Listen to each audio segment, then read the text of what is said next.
I want to let you into a little secret. Well, actually, it's a big secret, perhaps the biggest trees in the world. Not in California or equatorial Africa, but right here in Australia, in a small, wild corner of Tasmania. But you won't find them on any tourist map because they're marked for destruction, for wood chipping. And you can bet the authorities want to keep that a secret too. Tasmania prides itself on its clean green image, and while these trees might seem like a dead-set international tourist drawcard, the problem is wood chipping is neither clean nor green. So, discreetly, remorselessly, day after day, these ancient forest giants are being felled.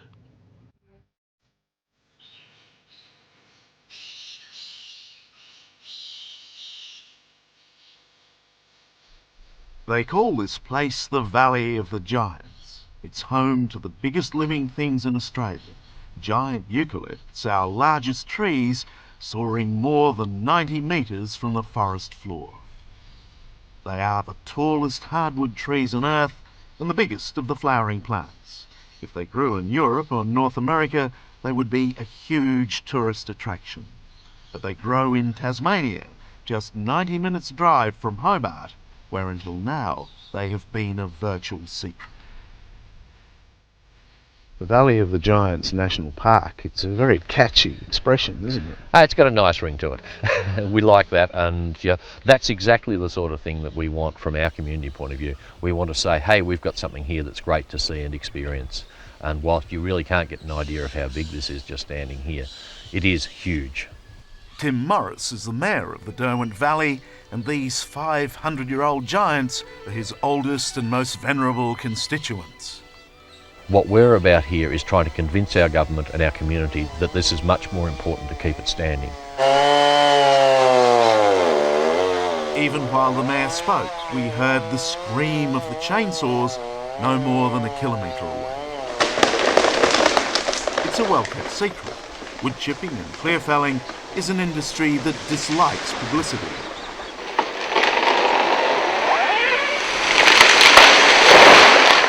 These pictures were shot undercover by conservationists who sneaked into the Valley of the Giants where we weren't allowed to film.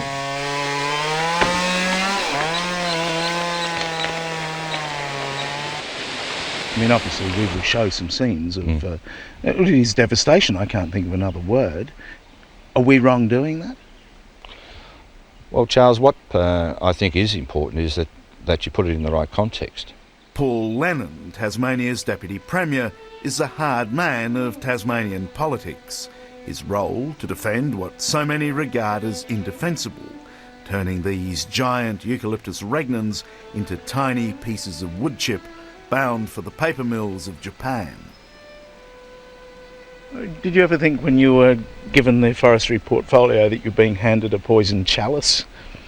I'm very committed to the timber industry. I believe that it has a great future in Tasmania, that the commitment that we've made to conservation is outstanding. Nowhere else in the world can you see such a commitment. According to the Deputy Premier, Tasmania has already conserved more than 2 million hectares of forest, and for him, that's more than enough. He'd rather protect Tasmania's timber industry and the thousands of people it employs. The industry is very important for the state. It contributes more than $1 billion a year to our gross state product. It employs 1 in 15 Tasmanians, directly or indirectly. Tasmania has always been in the front line of Australian environmental protest. And now, 20 years after the Franklin River victory, Tasmanian Greens Senator Dr. Bob Brown is back up for another round. This time to save the tallest trees and to create a 14,000 hectare Valley of the Giants National Park. There's such awe-inspiring creatures, even for people who don't believe in God. There's something about this monumental creature that makes you think life's worth living. And yet these could be wood chipped. Well, these are earmarked to be destroyed.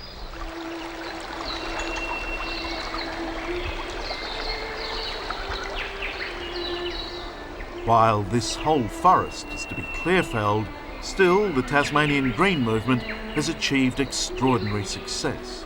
More than 40% of their state is now national park. That's globally unprecedented. Switzerland, about the same size as Tasmania, has only 5%. Yet still it seems there's always a bit more to argue about. It's just like they want to lock up Tassie, which is, I mean, it's stupid. We've already got 40% of our Tasmania locked up. Now, I sort of think we've given and we've given and we've given. I think it's about time they actually started giving a little bit back. Timber felling is a proud tradition in Tasmania, where some families can go back 6 generations to the crosscut saw and the bullocks. From such a pioneering timber family comes Dawn Muscat and her husband Owen, sawmillers for over a century. Even on the land, such continuity is unusual, with grandfather and grandsons still in the family business. It tends to make the logging arguments just as passionate as their opposition. If it's just an emotional argument that no, we shouldn't cut that tree down because I want to go and kiss and cuddle it and hug it and whatever, then that's not an argument at all. I mean, we're not going to go out and cut all the trees down. I've got a young son who's married. Now, why would I want to go and destroy my own income in killing the bush and then destroy my son's future and his son's or daughter's future? You're proud of this business, aren't you? I sure am. It took a lot of guts and a heartache and a lot of energy. Salt of the earth timber families like the Muscats represent the human face of the forestry business.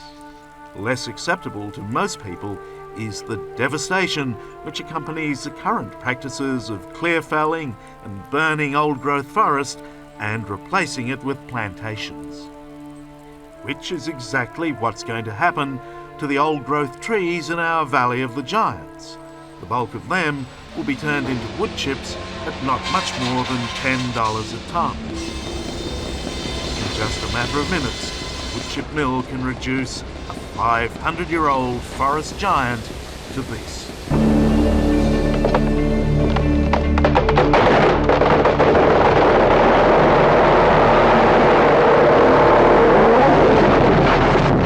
In Redwood, in California, they had all the same kind of arguments between loggers and conservationists up until they declared a national park in the 1960s. Today, the giant redwoods earn the state of California more than $100 million a year, and the Americans claim they're the tallest trees on Earth. But for the record, what we know for sure is that the tallest tree measured anywhere in the world was one of these giant Eucalyptus regnans. It soared 130 metres into the air, 20 metres higher than the highest of the Californian redwoods. Unfortunately, back in 1870, the blokes who discovered it, in order to measure that giant, they cut it down. These things are actually much older than you guess at their height, aren't they? Oh yeah, this is very old in here, a lot of the forest. Although Most trees in the order of 300 to 500 years old are hollow inside and a disappointment to the timbermen who fall them. But romantic tourists the world over have always given special value to those decaying giants, like this so-called cathedral tree in the Tasmanian forest. So this big old hollow tree marked for wood chipping is actually worth a lot of jobs. potentially is worth a lot of jobs standing, more jobs standing than it ever will be worth fallen, much more. If they get a saw log out of this anywhere in this tree, I'd be very surprised.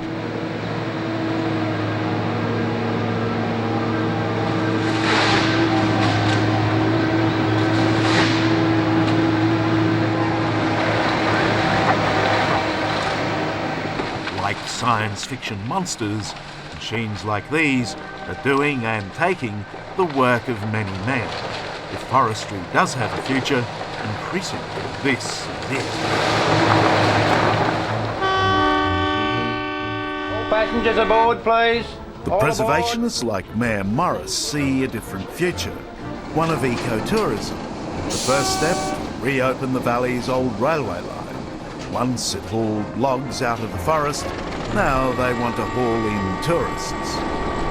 I feel like I've fallen into a little John Howard time warp and gone back to the 50s. And very nice it is too. And it is indeed, it's very comfortable. Bringing in visitors, letting the people know that the trees are there, is part of the conservation strategy to save the Valley of the Giants. The Tasmanian government reckons it's time to draw a line. Well, for some people, enough is never enough, and that's the sad part about it.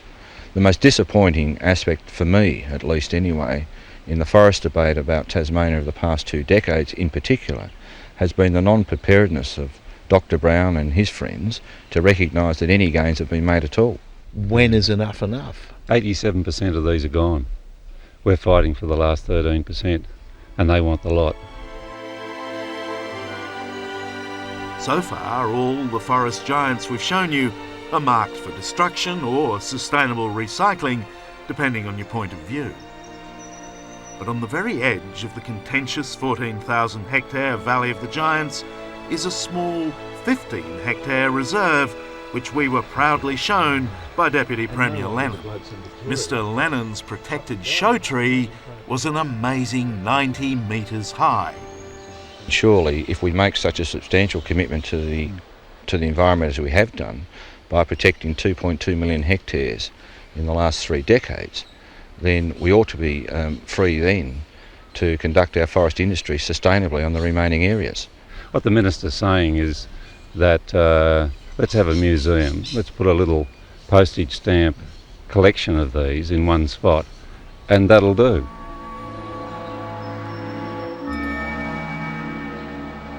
While the arguments bounce endlessly around the tall timber, it's timely to consider that these impassive giants were already growing when the world was officially flat. Copernicus, Galileo, Columbus and Captain Cook, they've seen it all in their impossibly long and stoic silence. We argue while they wait with endless patience. These branches would be right up into the arch of the Sydney Harbour Bridge if the tree was growing from the level of the harbour. And so the fight to save the Valley of the Giants is carried to new heights. This summer, the protagonists will be out in the wildest country looking for the world's tallest tree before it's chopped down. I think it's hugely likely that we haven't yet found the biggest tree in this Valley of the Giants. I think there's a chance that there's a tree here that would top any other tree in the world, and we need to find it before the chainsaws do.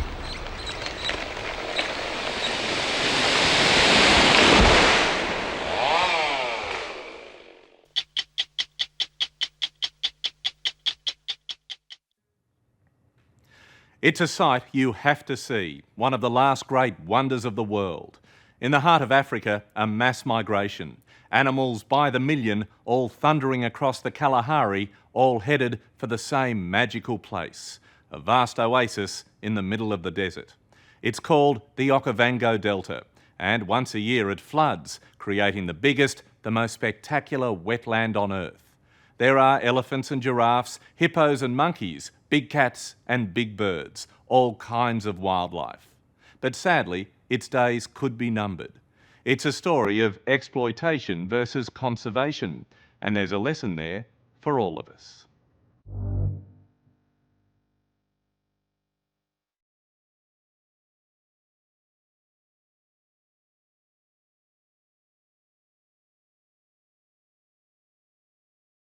In the dry heart of one of the most inhospitable places on Earth, it appears.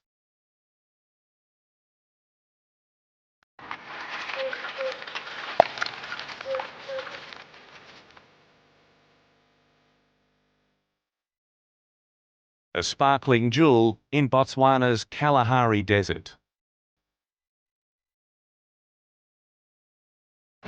20,000 square kilometres of wetland known as the Okavango Delta. Like a giant hand, the delta reaches down from Botswana's border with Namibia into the desolate reaches of the Kalahari. The size of a small country, this is a place of profound beauty. The floodwaters of the Okavango River are what gives life to the delta. Each year they fall as summer rain 800 kilometres away in the highlands of Angola. When they finally reach the desert here in northern Botswana, they spill out across the country in a vast network of channels, floodplains and lagoons. What follows is an explosion of life like no other.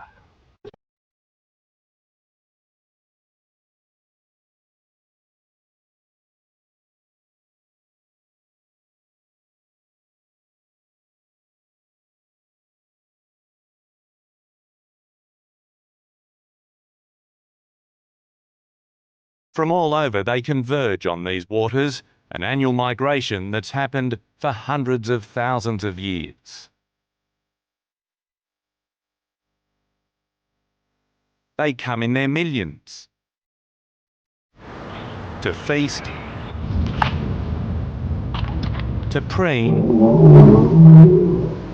and parade, and to mate.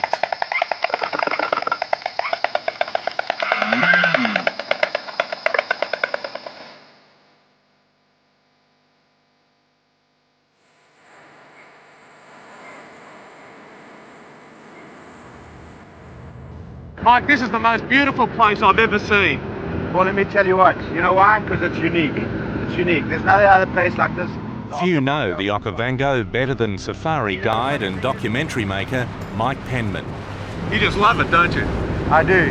I've come here with him to experience one of nature's great spectacles, the annual flooding of this huge inland delta, the largest in the world. This whole area is just so pristine, so clean, so untouched. Such a haven where one can get lost in one's soul. Mike, you've always wanted a cat on top of you, now you've got it. Talk about getting close and personal with nature. Mike has spent 25 years in the delta and has an intimate knowledge of the wildlife, capturing many of his encounters on film.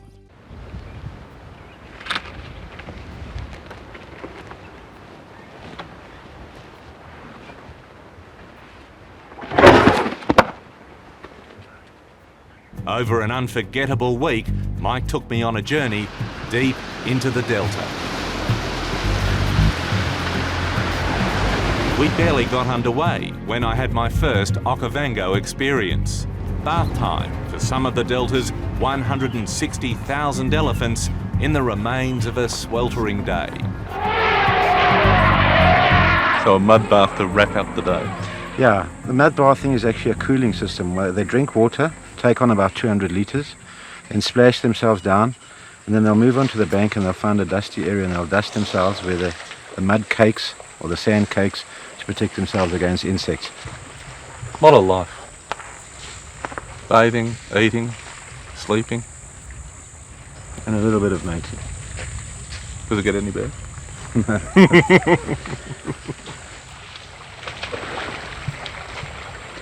See the baby without the tail. Yeah. Now more than likely some lions have had a go at that and they managed to get hold of its tail, pull it off. What's worse is when they get hold of the front, you can see he's got no trunk. Yeah. Can you see that? Yeah. I don't think he'll survive. One of those cruel but sad but cruel factors. Yeah.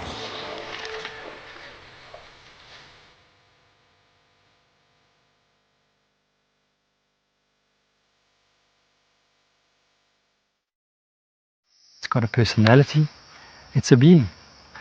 And the more you understand the mystery of the system, the more you realize that it is really just like a human being. It's only in recent times that scientists like ecologist Fred Ellery have come to understand the workings of the Okavango Delta. They found it's a dynamic living organism that operates much like the human body. It has organs, it has moods.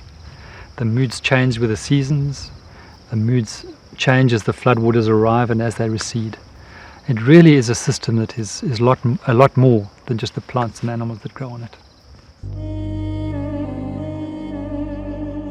The key to the Okavango's health lies in its thousands of islands.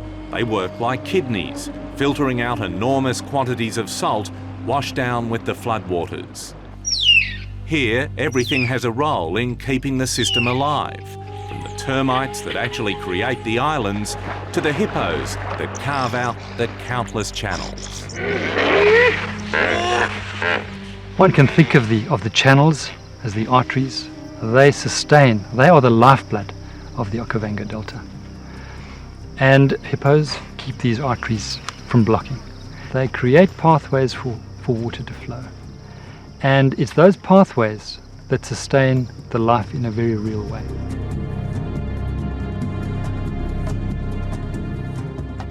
But now, this system is under threat. This is Popper Falls, just over the border from Botswana in Namibia. Here, the Namibian government plans to dam the Okavango River to build a hydroelectric power station. Now, not only would the dam destroy this wonderful landmark, it would also be a catastrophe for the Delta. Here the stakes are very high. The stakes are very high indeed. Any plans to develop dams in the catchment would kill the Okavango in a very short space of time. Professor Ellery believes the dam would drastically reduce the flow of sediment to the Delta. It's this sediment that creates new islands, essential for removing salt from the system. The professor is mindful of the Australian experience, where meddling with river flows has left enormous tracts of land poisoned by salt. And that would mean the death of the Okavango. That would mean the death of the Okavango. The system would die. What we're saying is we're going to ensure that the proper modelling is done to ensure that sediments are still transported down the river. Rainer Jago is spokesman for NamPower, the Namibian government power company that plans to build the dam. Have you been to the Okavango Delta? Yes. Have you More seen than the once. elephants? Have you seen the hippos? Have you seen the bird life? That's right. Have you seen the magical wetland that place is? Yes. Do you understand that the sediment flow actually helps renew the ecosystem down there? Yes. And if you cut that off, it's not just one scientist, but many scientists are saying the potential for the death of the Delta is very real. I would say you're jumping to conclusions. I think that it is a very poor river on which to develop a hydroelectric scheme. The gradients on the river are very, very low. And it just is a very poorly conceived idea in my own opinion.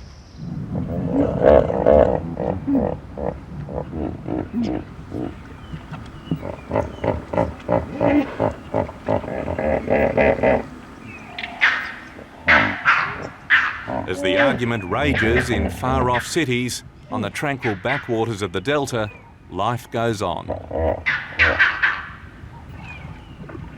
Peter, the secret of the Okavango is all this water that flows into the desert. The magic of it is all the animals that it supports that we've seen above the water. Have you seen what's below? I'd like to. It's crystal Fish clear. life, plant life, crystal clear. Let's go, have a look. Hold your breath, let's go. Bit of a current.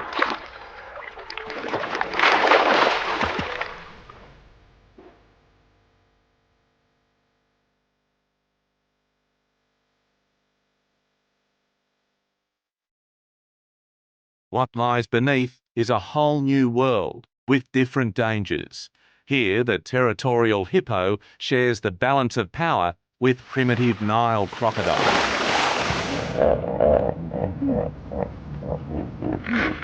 They got those big gnashing jaws with these big teeth, and those are really just for defense. They serve no other purpose. They're not used for chewing grass, and so how the humans are killed are either just bowled over by the sheer weight or snapped in half by those jaws.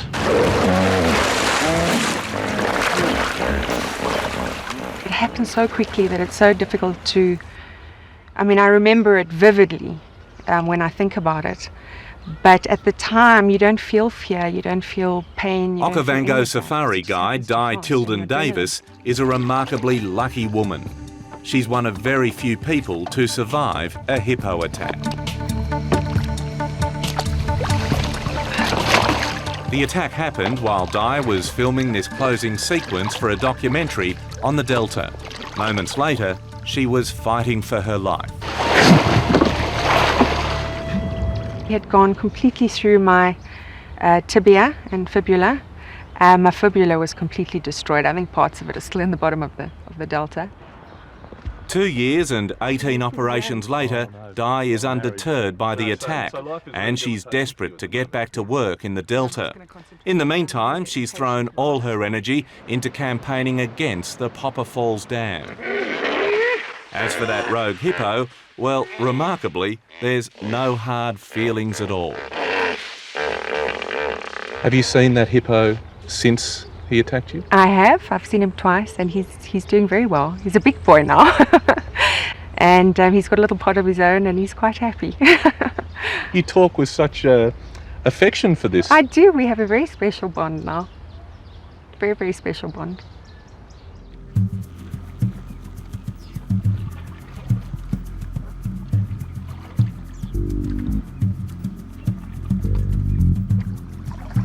Pete, Mike, this is Hippo Highway, you realise that?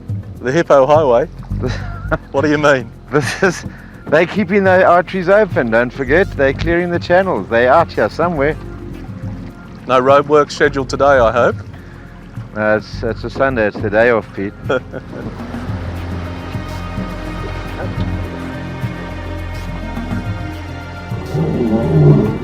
It's now early spring, and the floodwaters have reached their peak. But soon, the unrelenting heat and the thirsty sands of the Kalahari will reclaim this domain. Next year, with the coming of the floodwaters, the cycle will start anew. But for how much longer? Surely this oasis is too precious to destroy. Just looking into this fire, up at the stars, the moonlight, listening to those frogs, bell frogs. Earlier, hippo calling. In fact, listen, there's a lion. You hear it? Yeah. What have I learned about this place? We have to save it. This is life.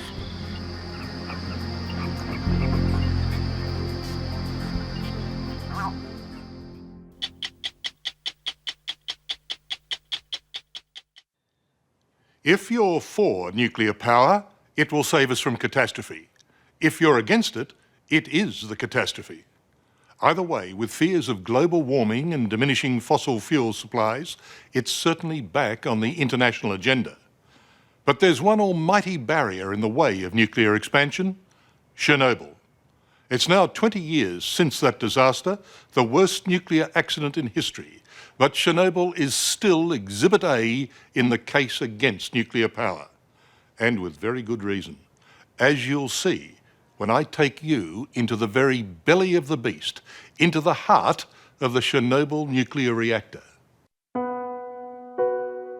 Exactly what caused the Chernobyl nuclear reactor to explode, we don't yet know. The level of radiation at this point reached 2,000 roentgen per hour. How many people are doomed eventually to fall victim to Chernobyl, we will never know. The dust continued to drift, polluting the air and the land.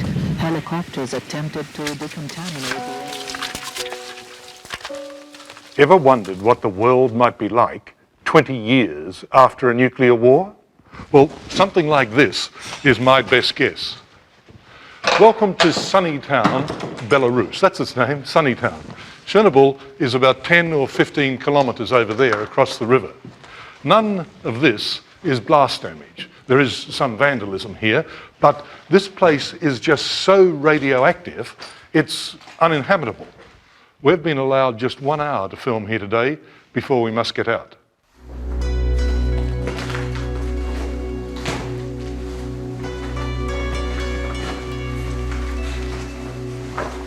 Thousands of people lived in sunny town.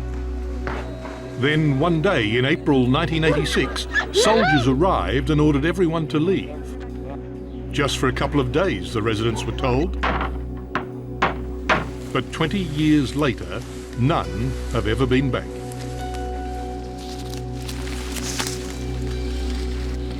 It's tempting. It actually smells nice. But everything that grows here is forbidden fruit. poisonous for 1,000 years. But amazingly, here, just 200 metres from ground zero, the very epicentre of the disaster, it's relatively safe. Have a look at this meter. I'd have to stand here for the best part of 40 hours to get the radiation effect of one chest X-ray. Go 100 metres closer though, and I'd have to stand only 5 or 6 hours to get the radiation effect of one chest X-ray.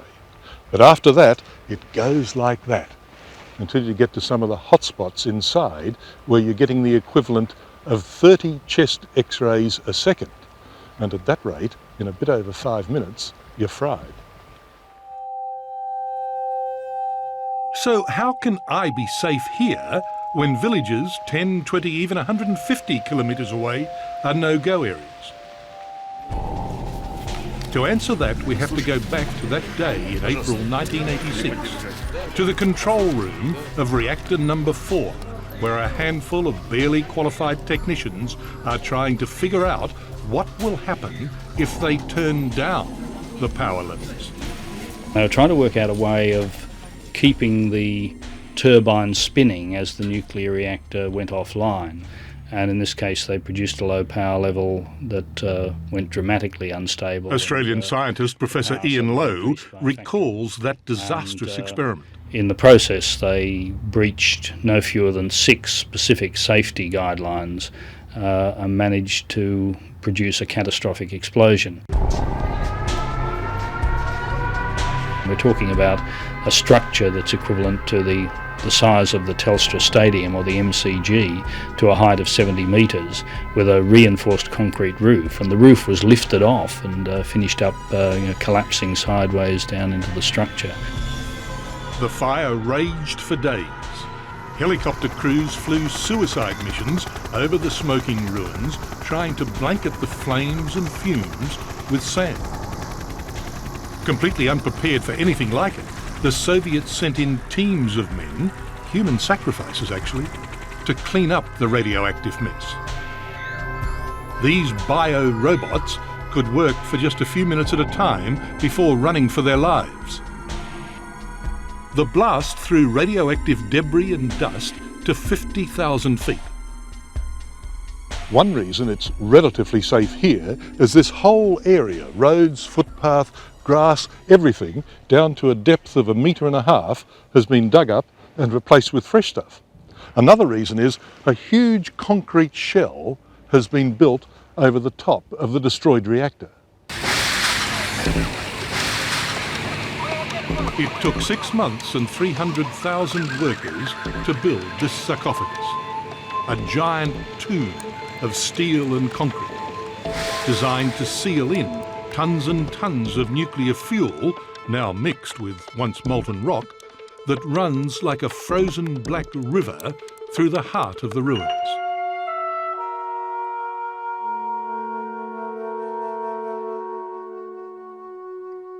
At least 2,000 of these workers, known as the liquidators, will eventually die from the effects of radiation they absorbed.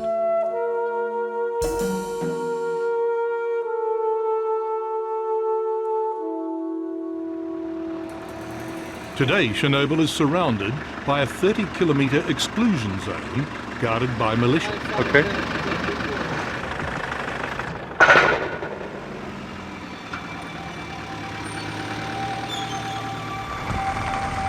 These are the nearby black villages. 350,000 people were uprooted from their homes.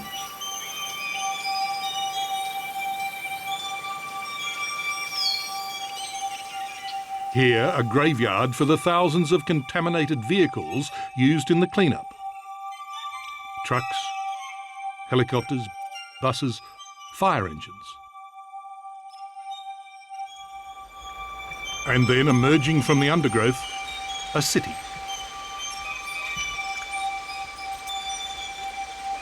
Well, you know, this is quite obviously a library, but where are we? So actually we are in the town of Pripyat, which is only 3 kilometers away from the nuclear power plant. And Rima Kiselitsa is one of the guardians of a ghost city, Pripyat. built to house 50,000 workers from Chernobyl and once the pride of the Soviet Union. On that morning in April 20 years ago, the people of Pripyat were preparing for their May Day holiday. It was not until 2 days after the accident that they were eventually evacuated. Have a look how nature is taking over. It was a nice square at that time with roses growing here, and now you see these poplar trees growing right through the asphalt. A few villagers have sneaked back into the forbidden zone because they have nothing outside. In one village we came upon an old woman mourning her husband. He had died just 2 days before of heart failure, we were told, not cancer.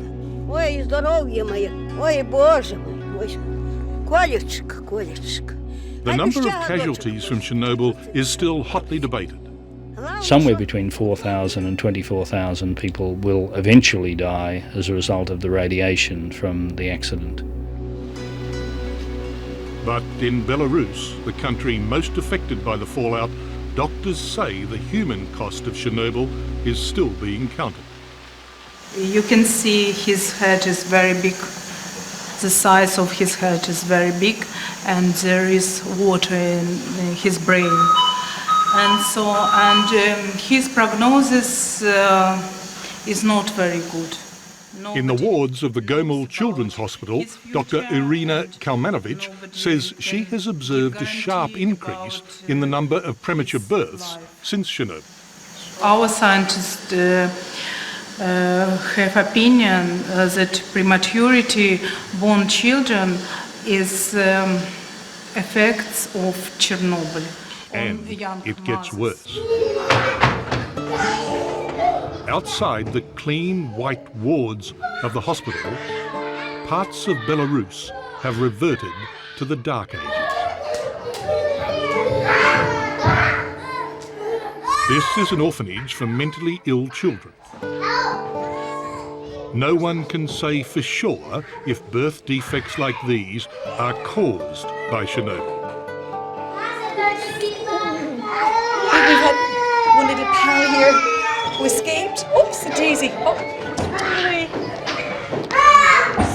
Heidi, what is this room? It's a good question. This is the world of the children in this unit. It's their activity room. It's where they spend 8 out of 10 hours a day would be spent in this physical four walls. When Adi Roche, founder of the Chernobyl Children's Project, stumbled upon this grim outpost, she knew she had to do something.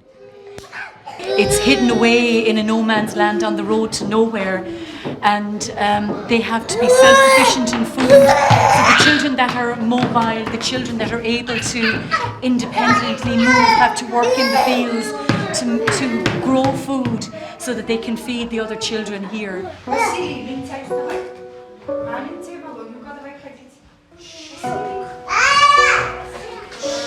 There's no treatment for these kids. Next to no toys and precious little love or affection from the local staff. Do you want to try? Oh, look at you, Dad. Some of the children, when we came here, didn't even have names, and they wouldn't be aware even of their own names. So we always take a photograph of the child. There are children dying here who shouldn't be. He has a cerebral palsy. This is Maxim. Convulsive syndrome. He's 5 years old. Unwell. He's dying at the moment.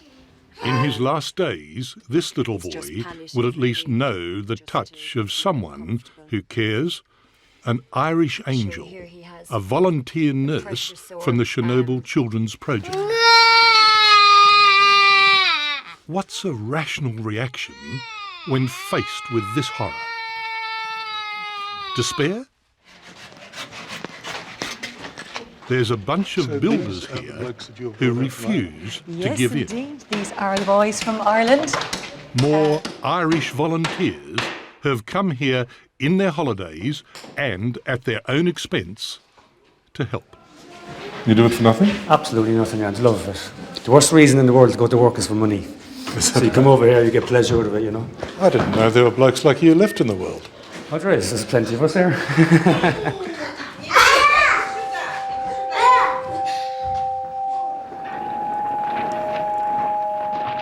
At the epicentre of the disaster, scientists have begun to notice something worrying.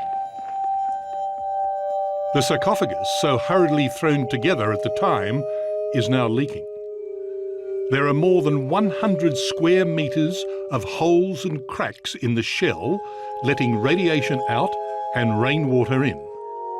Look, the roof is unstable. What happens if, God forbid, it collapses?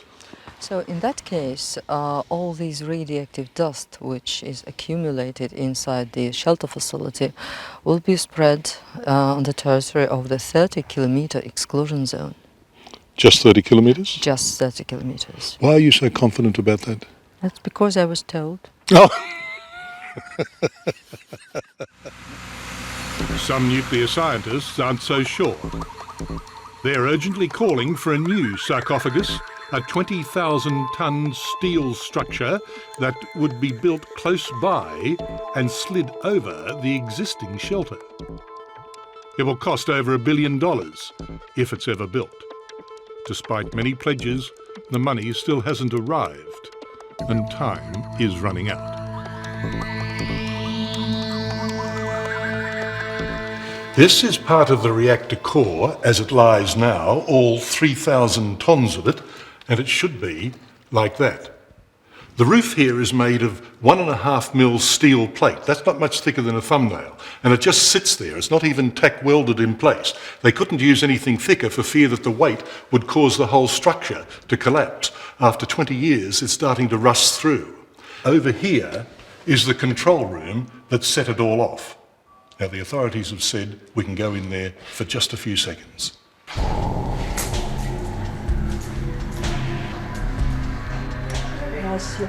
A handful of Ukrainian scientists work inside the sarcophagus, but it's rare for an outsider to be allowed in. Well, we are going to the shift supervisor room. And not a little daunting. And what are these 2 meters doing? Well, these dosimeters, they measure the dose which you get inside during our visit. Part of the control room now. It's only a 5-minute walk to the point where it all unravelled 20 years ago. Yeah. Oh, we're here. We are here, yes. That is the room where the operating personnel worked, and they operated the reactor from that very room. From here? From here, yes. Where was the man sitting who was responsible? In front of these control panels.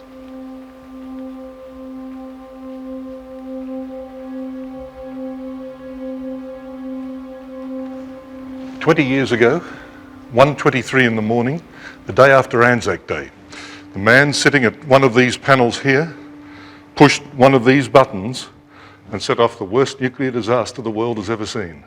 This is an extraordinary place to be."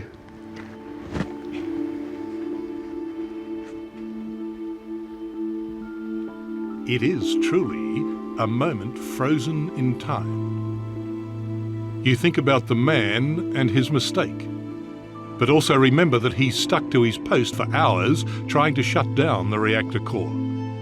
He knew the price of staying, and sure enough, within days of the accident, he was dead. And then our few minutes were up. Julia, how much time have we left? Well, Richard, it's better to go. Okay.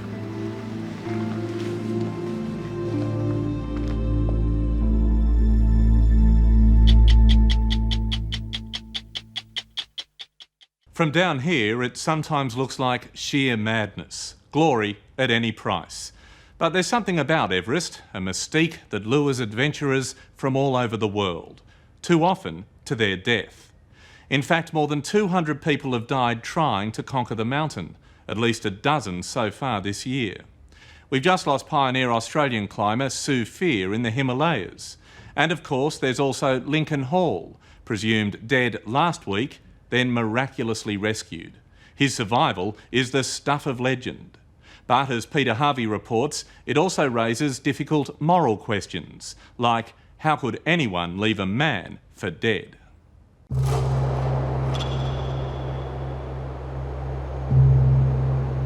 It soars 8,850 metres into the heavens.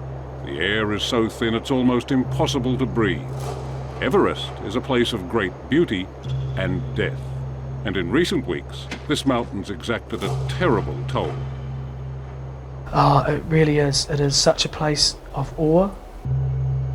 And only now, really, am I starting to get an understanding, perhaps, of how hard it really was.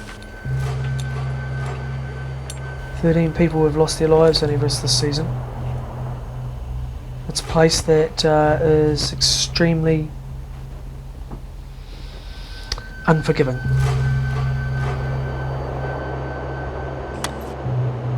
Two weeks ago, double amputee Mark Ingalls realised his dream to climb Everest. Just overcoming the physical handicap was extraordinary enough, getting to the summit a tremendous personal victory. And on the way up, he saw this tempestuous mountain in all her moods. As soon as you step on it, as soon as you start walking up the glacier, you know you're somewhere pretty special. As soon as you start moving along the summit ridge and you go past people that are dead, you look down and you see bits of down that indicate people's bodies. You know you're walking along a pathway that many people will falter on. That's Everest. This year saw Everest's worst ever climbing season.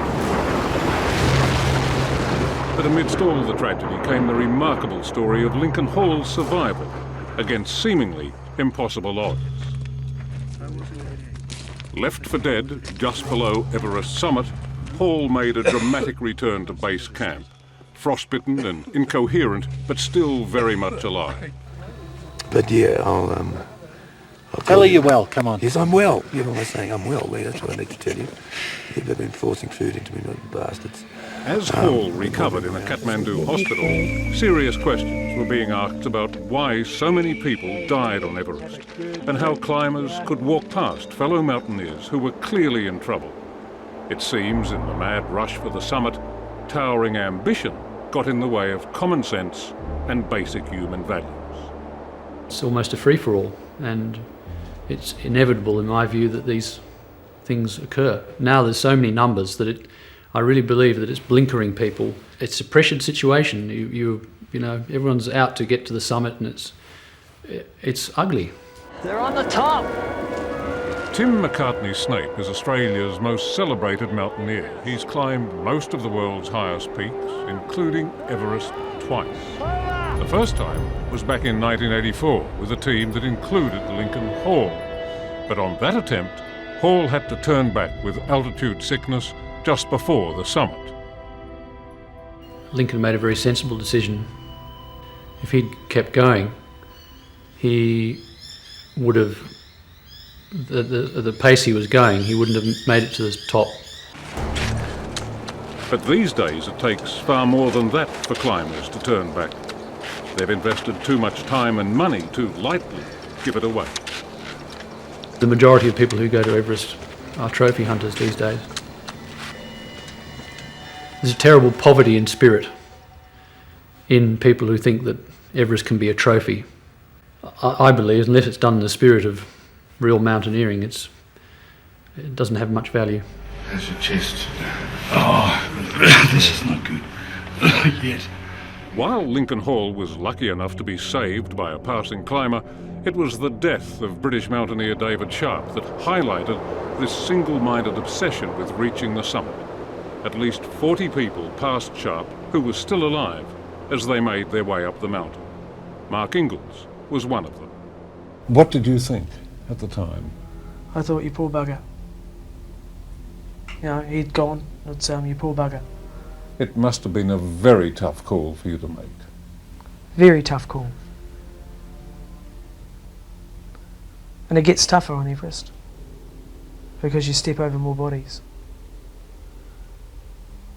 Is that right? Should you do that? No, you shouldn't leave someone to die.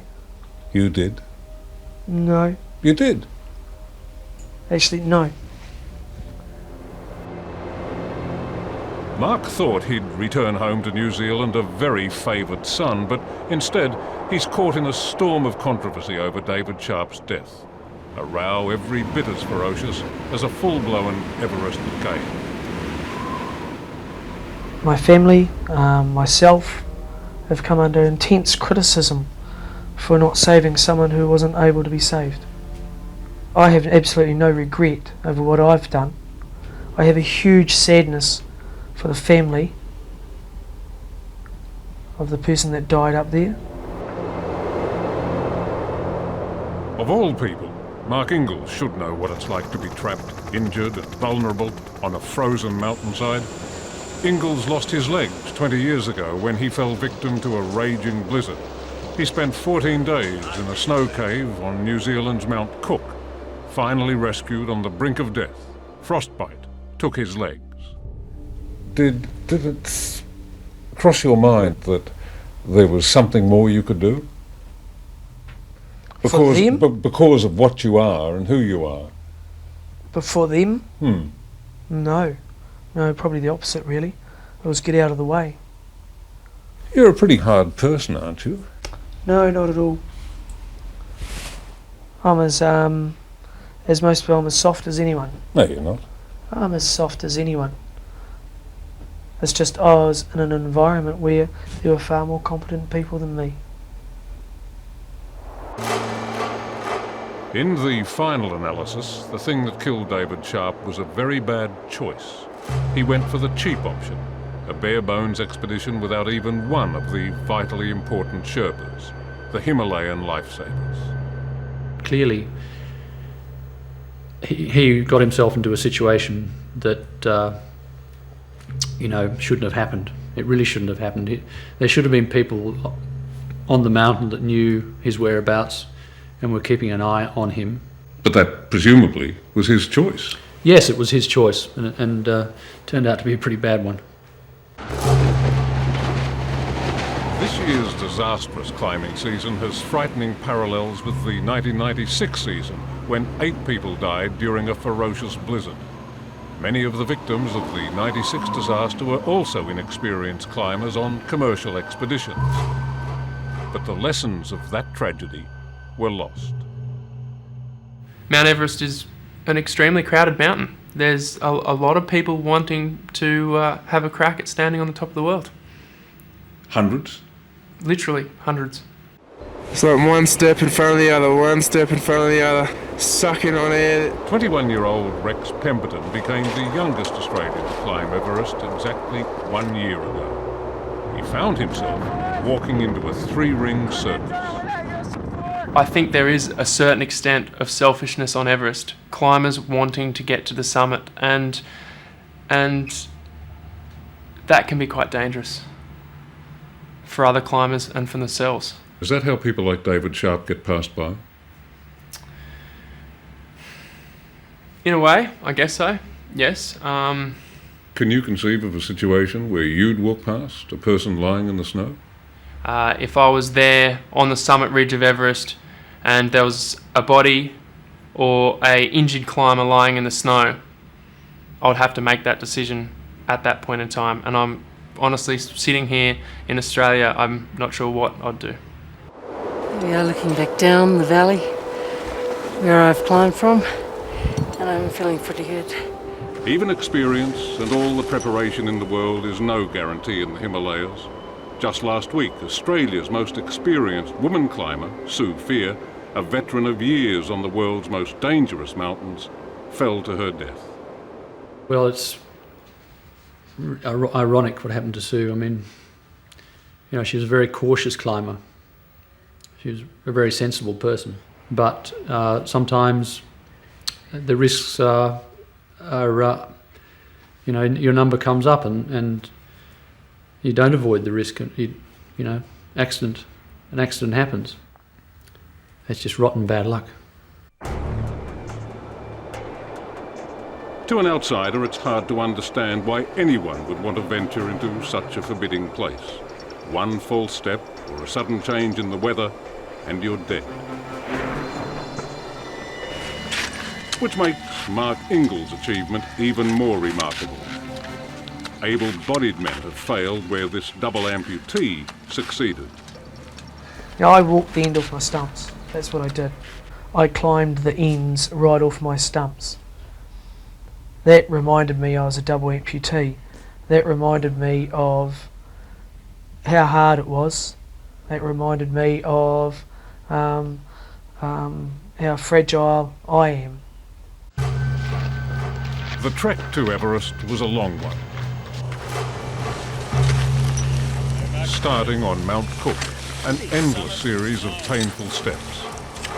But this year, finally comfortable with his specially designed prosthetic legs, it was time. And on May 15, the final push for the summit.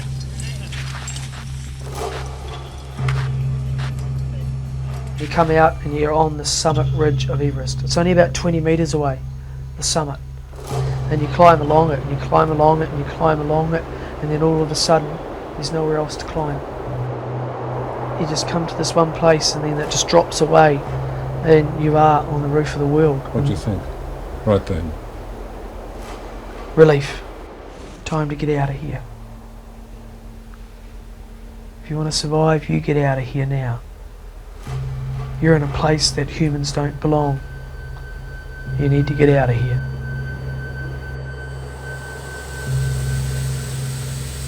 But that wasn't the end of it. Ingalls is paying a very heavy price for the climb of his life. He's now spending a lot of time in this hyperbaric chamber at Christchurch Hospital in a probably futile attempt to save his frostbitten fingers. Demarcating there definitely is. How is he?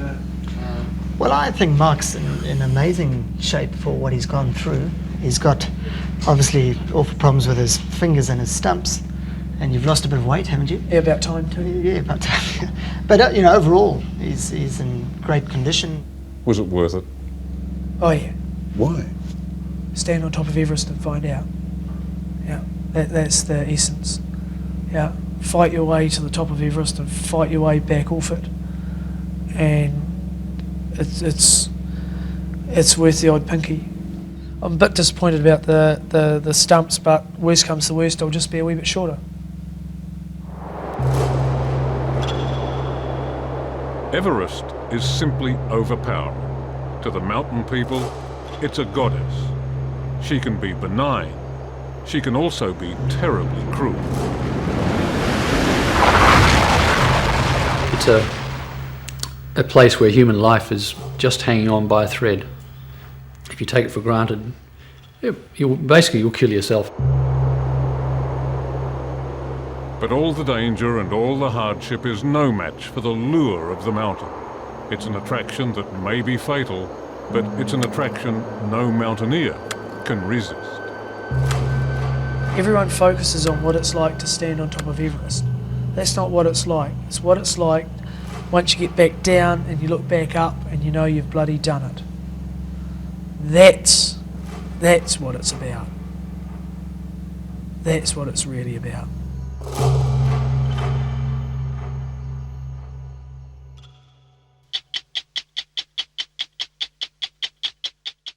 It's one hell of an adventure. There are daredevil explorers braving treacherous rapids, crocodile attacks, even a fatal ambush by bloodthirsty bandits. There are disasters, setbacks, amazing escapes. And most spectacular of all, there is the Nile, the longest, wildest, most mysterious river in the world. For centuries, explorers have tried and failed to discover its true source, where it actually begins. Now, a new expedition. 2 Kiwis and an Englishman on an epic journey. More than 6,700 kilometres through 5 countries, quite literally into the heart of darkness. A journey that will rewrite history.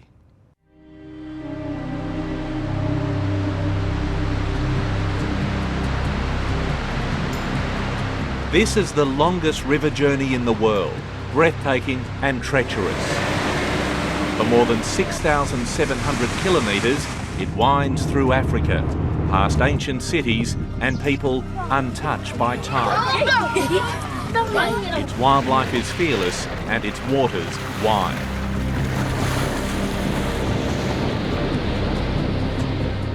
Just being here, you can feel the force of the mighty Nile. I'm just about on the equator in Uganda. Behind me, due south, is the massive Lake Victoria, historically the source of this river. 6,000 kilometres that way, due north, is Egypt, where the river runs out to the sea. There's so much history attached to the Nile that to challenge it would be brave. But that's exactly what 3 explorers have done, claiming their discovery will redraw the map of Africa. It's an enormous task. No one's ever done it. No, but that's one of the reasons why we took it on. It was the challenge to actually ascend the Nile from sea to its longest source, which obviously no one had ever done. It was a monumental challenge. Englishmen Neil McGrigor and New Zealanders Cam McClay and Garth McIntyre would ascend the entire length of the Nile through 5 countries. They would travel beyond Lake Victoria 700 kilometres further than any explorer in history and electronically map every metre. 80 days of high adventure. When I first saw the Nile, it was very emotional. I think I'd never envisaged it to be anywhere near as beautiful as it is. I joined Cam McClay on the Nile shortly after he finished the expedition. For Cam, who runs a rafting business here in Uganda, the experience was a boyhood dream come true. No other river in the world has had such a profound effect on human history. And without the Nile, there would be no Egypt. With much hoopla, Neil, Garth and Cam's journey began in a sea of red tape. Their inflatable Zapcat boats weighted with bureaucrats, though not enough to dampen the excitement. We're about to head up towards Rashid and then on towards Cairo, up through Egypt, Sudan, Uganda, Tanzania, Rwanda to the ultimate source of the Nile, the world's longest river. Yeah! Pushing against strong currents and officialdom to cover 280 kilometres a day through Egypt, pit stops for extra fuel and heavy negotiations were frequent.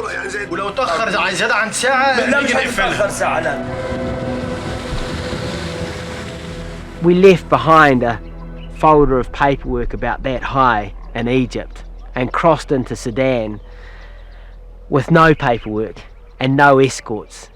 There was no one. We were on our own. And it was a wonderful feeling, but it was quite daunting.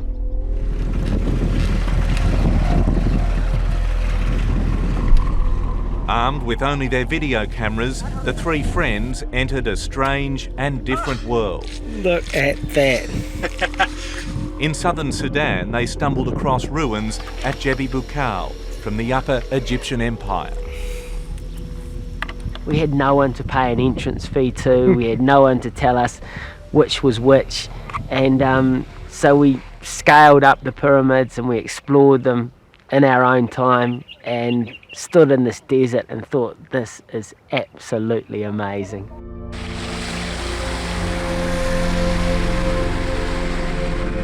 Their first true endurance test was navigating the Sud, the largest swamp in the world and a graveyard for mariners past.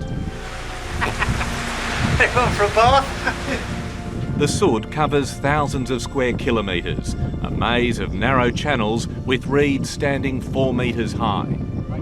The men had nothing solid to stand on for a week, and insatiable malarial mosquitoes made sleep impossible. 2 nights ago we had a miserable night on Lake No, where we just slept under mosquito nets, and there were so many mosquitoes they actually what appeared to be forcing their way through the actual nets, and we were bitten to death.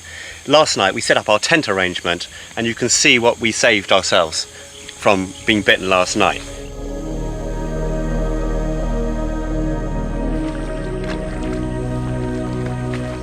To get out of the Sud, locals advise they follow the drifting water hyacinth coming from Rwanda. But Cam had a combination of very old maps and the latest technology. And I can zoom in. So you've used technology from the 19th century right through the 21st. It's incredible because the most detailed maps of these areas were done in 1876. So we used these very old maps and combined those with the most modern technology from our laptops, downloading satellite images, and then finally the GPS, which at any one time could give us our position.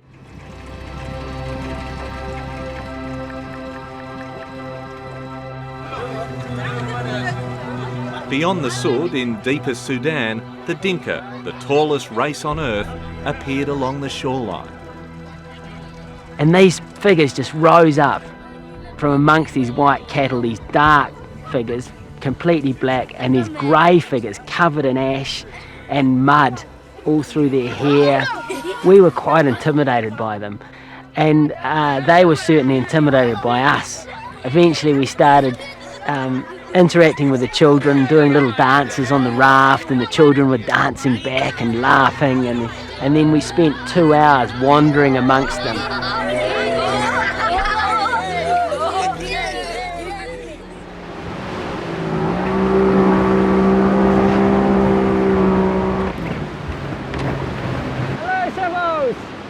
So this is life on the river. There's life on the river. You have to be awake because, you know, the river's dynamic. It's moving all the time, and if you're concentrating on a pod of hippopotamus over there, you can get stuck on a rock in the middle. And that's often what we were doing. Let's get off the rock, Cam. Okay. Cam Maclay is one of the best whitewater rafters in the world. But even he was in trouble, travelling against the fast current in rapids with 3-metre waves.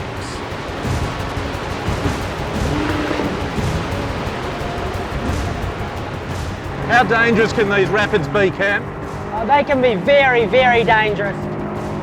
Not only is there a possibility of drowning, but there's crocodiles. Look, I'm going to have to concentrate here, Pete.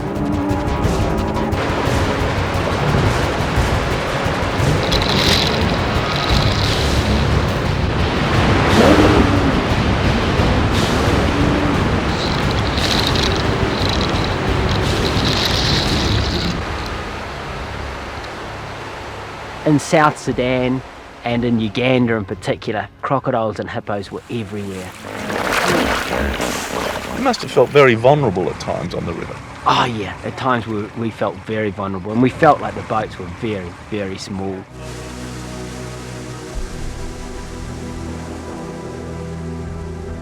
The sections of river too rough to navigate, they simply packed up and hiked around. But to travel beyond the impassable Murchison Falls in northern Uganda, Neil McGregor devised a cunning plan. He built a fib, a flying inflatable boat, basically a motorised hang glider with a raft attached. Dangerous or mad? Well, that's for you to say, but it was dangerous.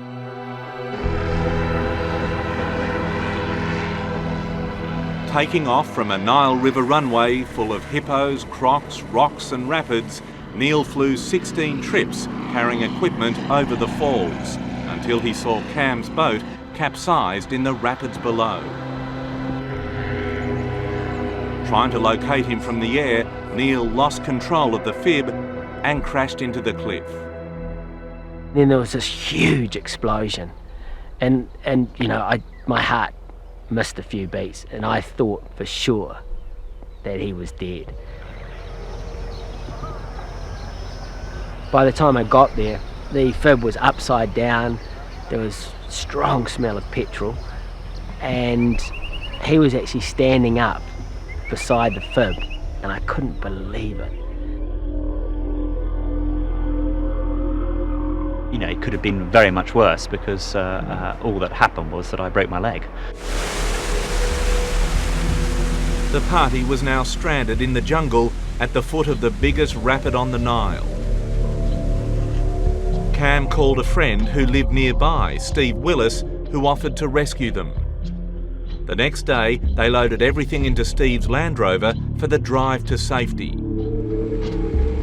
But hidden in the grass, watching them, were rebel gunmen from the Lord's Resistance Army, the LRA.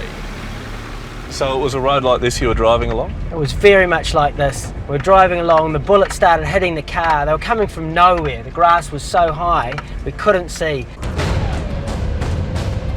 There could have been half a dozen, there could have been 10 guns. There were so many bullets.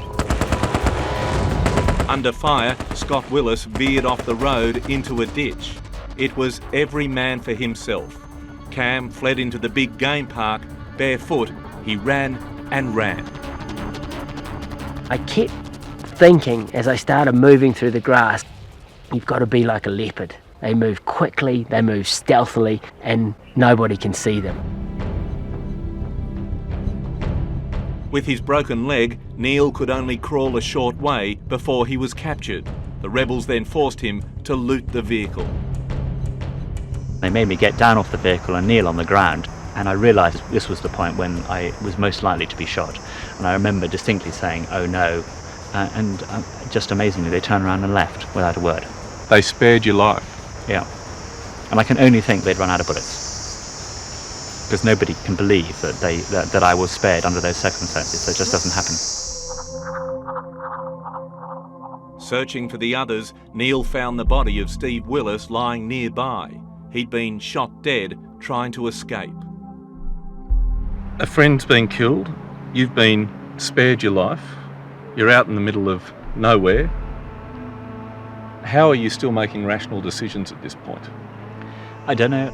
The body is amazing, and I did have a satellite phone, and I thought, well, it had to be in the bottom of the Land Rover, and I went straight there and looked and found it. Switched it on, switched our GPS on, and effectively made that call. Garth McIntyre emerged from hiding with a bullet grazed to his head. Then, with the body of their murdered friend on board, the team was airlifted to safety, knowing they couldn't continue the expedition. Finally, Cam, who'd run for more than 30 kilometres, was rescued by the army. I know how close we were to being killed that day, and the hard thing for me to live with is what happened to Steve, because of his coming to assist us, because of his selfless offer of assistance. In March this year, 4 months after the ambush, and with nearly 5,500 kilometres behind them, the friends reunited in Uganda to continue the expedition in Steve Willis's honour.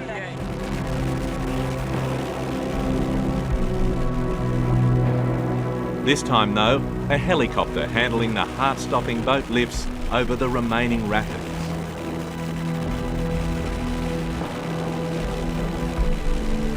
The next challenge was the world's second biggest freshwater lake, Lake Victoria, and on to Tanzania. Then finally into Rwanda, where news of their trip was spreading fast.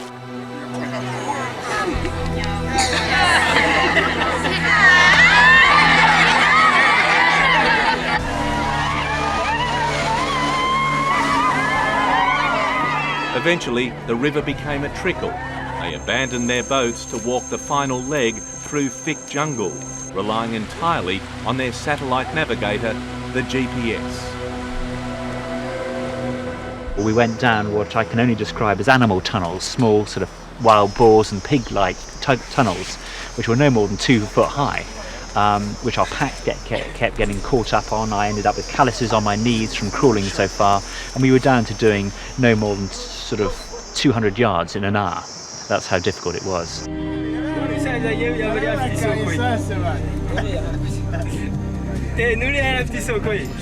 the end, it was a little unromantic. The furthest source of this majestic river was just a trickle of water from a muddy hole.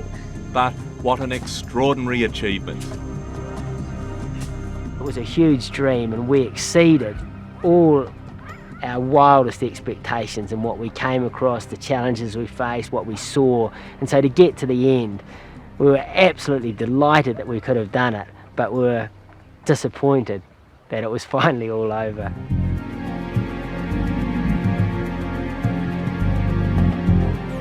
After 80 days, Neil McGrigor, Cam McClay and Garth McIntyre had discovered that the Nile is 6,718 kilometres long, 117 kilometres further than previously thought. The source to see celebrated as new kings of the Nile. To actually find something new in this day and age was just the most amazing feeling. So do you feel like you're 21st century explorers? If exploration is finding new items or places within the planet, that's exactly what we've done.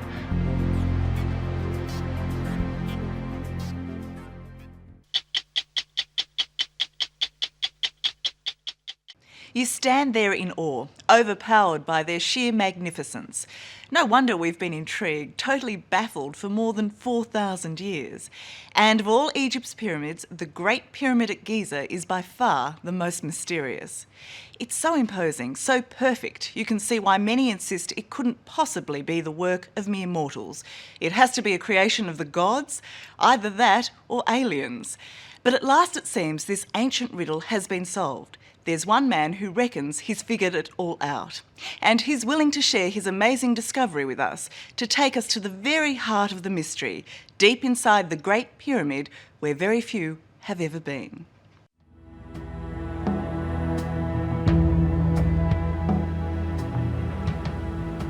It doesn't matter how many times you see the Great Pyramid, it's always astounding. Its size, its symmetry, and most impressively, that it's been here for 4,500 years. So take a moment and take it in.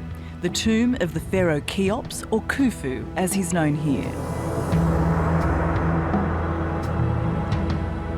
It's completely boggling. You look at it and you think, what is it? Talk to me, do something, for God's sake, don't just stand there.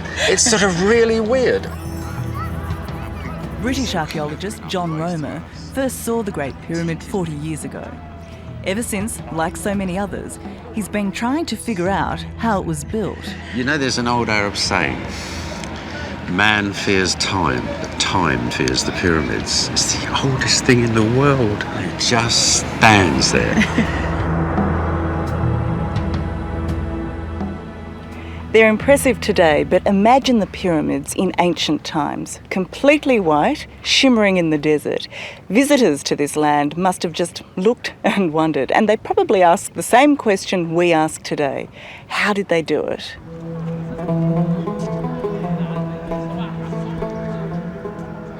In this land of pyramids, the Great Pyramid is pure perfection. It's not just a huge pile of rocks neatly placed on top of each other. Okay, so everyone talks about the great precision of this pyramid, but looking at it, it looks a bit rough, actually. Yeah, it doesn't look too bloody precise, does it? But made well before mathematics was recognised, 2,000 years before Pythagoras came up with his triangle theorem, its perfect angles and joins make this the most precise and most confounding building in the world. You just need to know where to look. So you get this angle, where this meets this, and you get the angle of the pyramid. Yes, Is exactly. that right? That's right. Now, this angle has to be so precise because if you're a wee fraction of a degree out where it takes off from the bottom, you're going to be yards out up in the air up there. What is mind-boggling about the Great Pyramid is that it's a really complex building designed with some very simple tools, the naked eye and a piece of string. For much of it, they used a plumb bob, a string with a weight on the end, and they lined it up to the stars to create one of the most accurate buildings of all time. 45 centuries later, it is still more precise than many modern skyscrapers.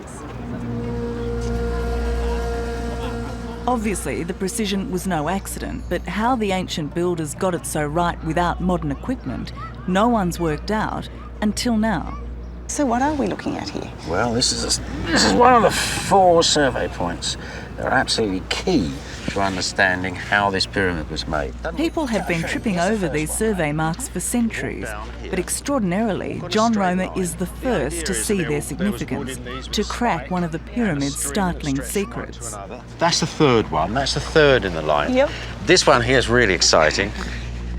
He's discovered a one-to-one plan of the pyramid mapped out on the Giza Plateau, right next to the Great Pyramid. The plan of the pyramid is the pyramid itself, because if you really want to keep something that accurate, the way to do is to make your plan at the same size as the finished thing.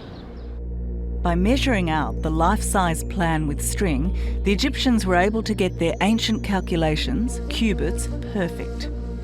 Now this is the clincher, and whatever anybody says about what I'm telling you here, and they say, oh, that's all rubbish, they never did this, but what nobody's ever going to be getting away from is if you measure 40 cubits from that point out there, you get exactly the angle of the pyramid. Not vaguely, not nearly, but 51 degrees, 50 minutes.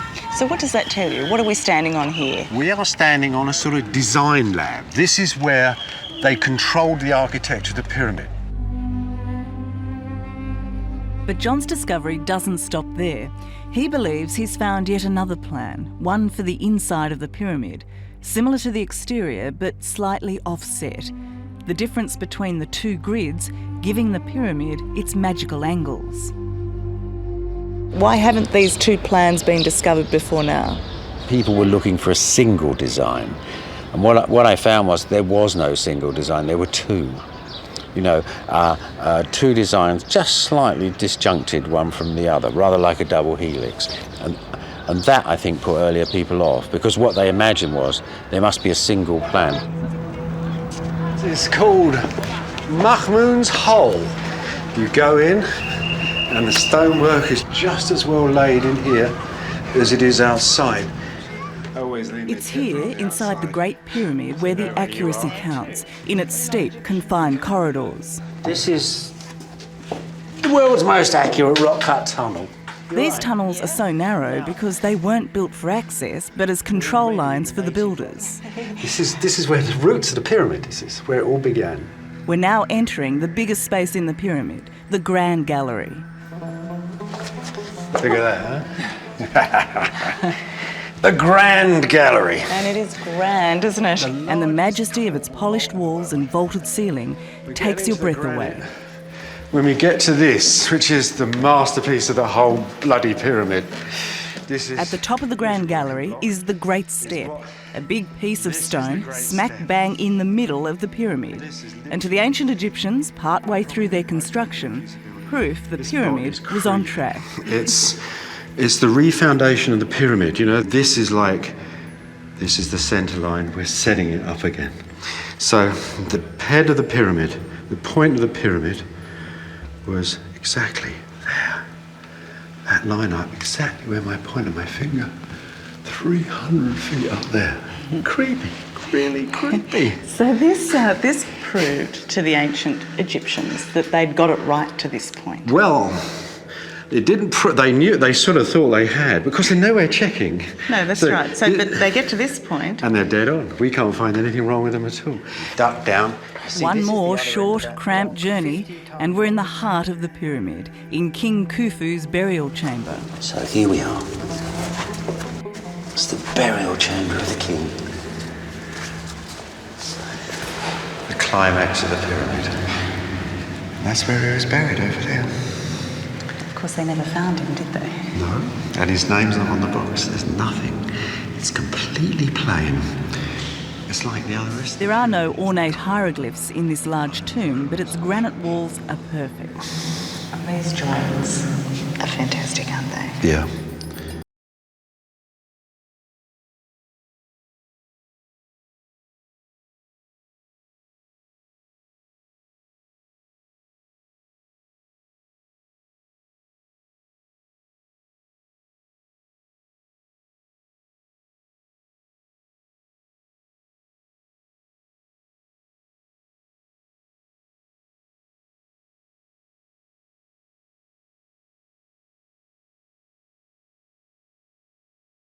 Why is this the only thing that remains of Khufu?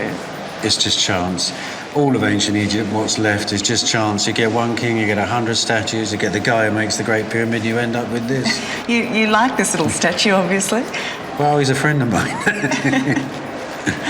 Lovely little bloke looking out into eternity. Look at him. Back in the pyramid, this is where the adventure gets even more exciting. You're right up there, it's a bit steep. Yeah, I'm fine. Sort of, yeah. Up a steep, unstable ladder into a tiny, claustrophobic corridor. You all right, my dear? Yes. There you are. I thought tomb raiding was meant to be fun. Yeah, well... We're exploring the small spaces above the king's burial chamber. No one's allowed up here, and this is one of the reasons why. I'm stuck.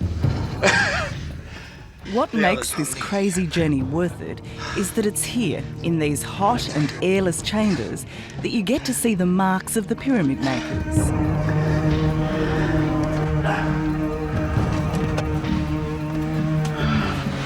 Up there is a little prayer. May the sails of the boats, there's a boat sail, filled with wind. And that's the beginning of the king's name, and he disappears under the block. Meaning? Meaning, you know, like we have to build this pyramid in a hurry and we need wind on the river to move these blocks over. So this actually relates to a work gang. Oh, you are looking at the pyramid being built here. This is the pyramid in action. That's why it's worth the struggle almost, yeah. I'll leave it. Thank Right. you. Yeah, thank you. So this is the final vault. You almost want to pinch yourself. Amongst the 19th and 20th century graffiti of early Egyptologists is the proof the pyramid was built by the king. And there is the name of Khufu in the ring. Yeah. Just along this wall here. And everywhere, the red, obsessively straight survey lines from 4,500 years ago, showing how each rock fitted exactly into place. Yep. So that one there will line up with that one there. These spaces were added so the roof of the burial chamber didn't collapse under the weight of the top half of the pyramid. Those are the fingerprints of the guys that made the Great Pyramid. So just reach out, touch the people who made the Great Pyramid. Almost feels like sacrilege. Look at that, you're in touch with them. Isn't that amazing? Yeah, it's amazing. Every stone means something to me now. And it's very moving, actually. Very moving indeed. Our next step back in time is down to the nearby limestone quarry, where the ancient workers also left their mark. Master craftsmen at work on a masterpiece. So how did they physically get the rock from here to the pyramid? They built this enormous ramp.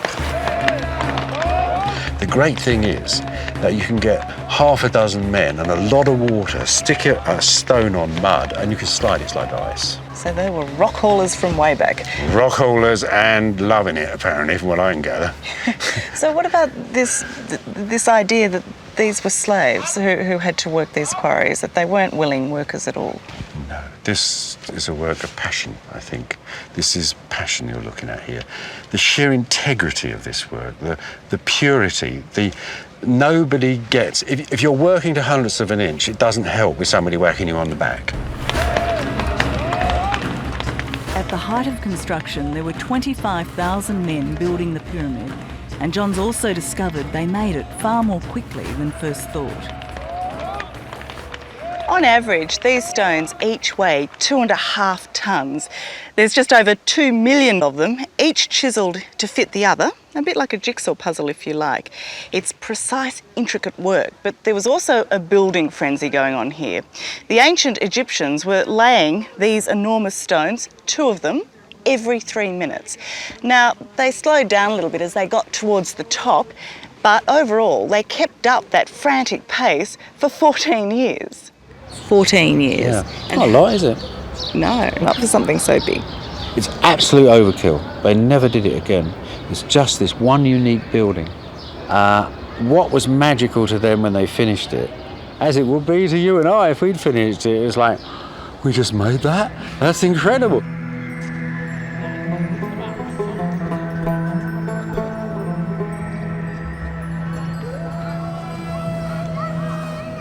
Wouldn't you love to have seen the Great Pyramid back then, before its limestone casing was ransacked, in all its white, gleaming glory? So, tell me what they would see coming up here. Well, You've got to remember they're going into darkness down there, and they're walking up this really tiny little corridor up a quite steep hill for 1.5 miles. Their Go eyes back are open 4,500 years. Worshippers walking up a black rock corridor to pay their respects to the dead king. Now the magic thing is, and this is showbiz architecture you've got here. Today, we're still impressed by the Great Pyramid's imposing size. 146 metres high, 230 metres wide each side. In ancient times, it dwarfed all other buildings, and as those visitors entered the temple at its base, it was as if they were entering another world. You'd have come here, you'd have come to the stone, you'd have thrown the doors open, and it would have physically hit you in the eyes. Whammo! There is this pure white pyramid, this perfect white geometric shape, like nothing anybody had seen in the world before, like a Cadillac parked in the jungle. This is extraordinary. You must have thought they died and gone to heaven, which, accidentally, is exactly what they were doing. How beautiful. What a beautiful picture you paint.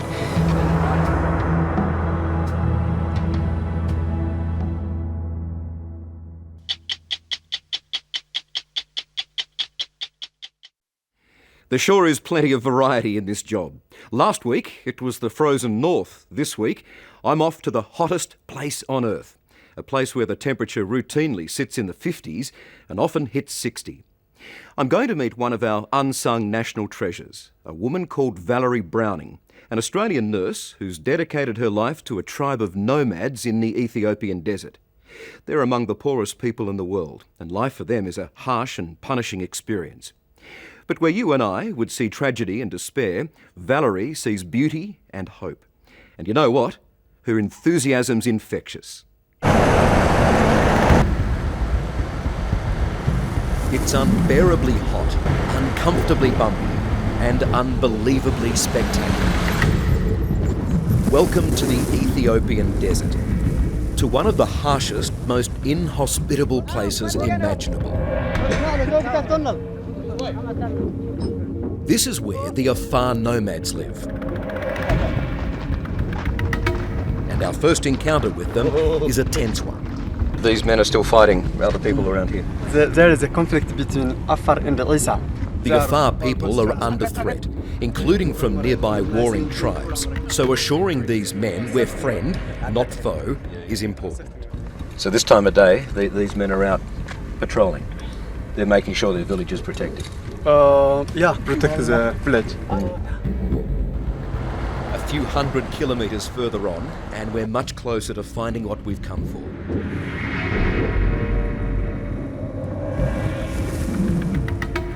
In these parts, Valerie Browning has an almost mythical presence. Out of the shimmering haze, that dazzle of bright orange and blue is very real. Valerie's a 59-year-old Australian woman with the energy of a teenager and the heart of a saint. Hello, Valerie. Hi, Michael. Is it Michael? It is. It's been quite a journey.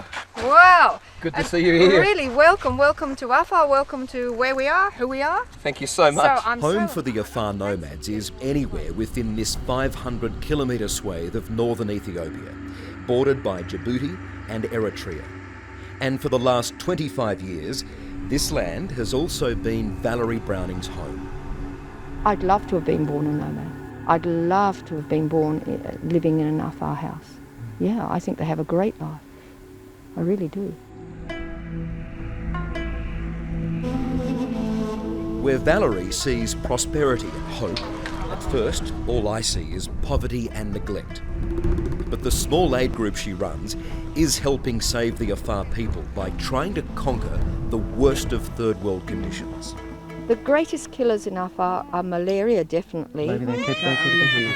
And then, of course, tuberculosis, diarrhea, pneumonia. These are all big killers. Measles is a killer. How many children die? 1 in 3 die before they reach the age of 5. 1 in 3? 1 in 3.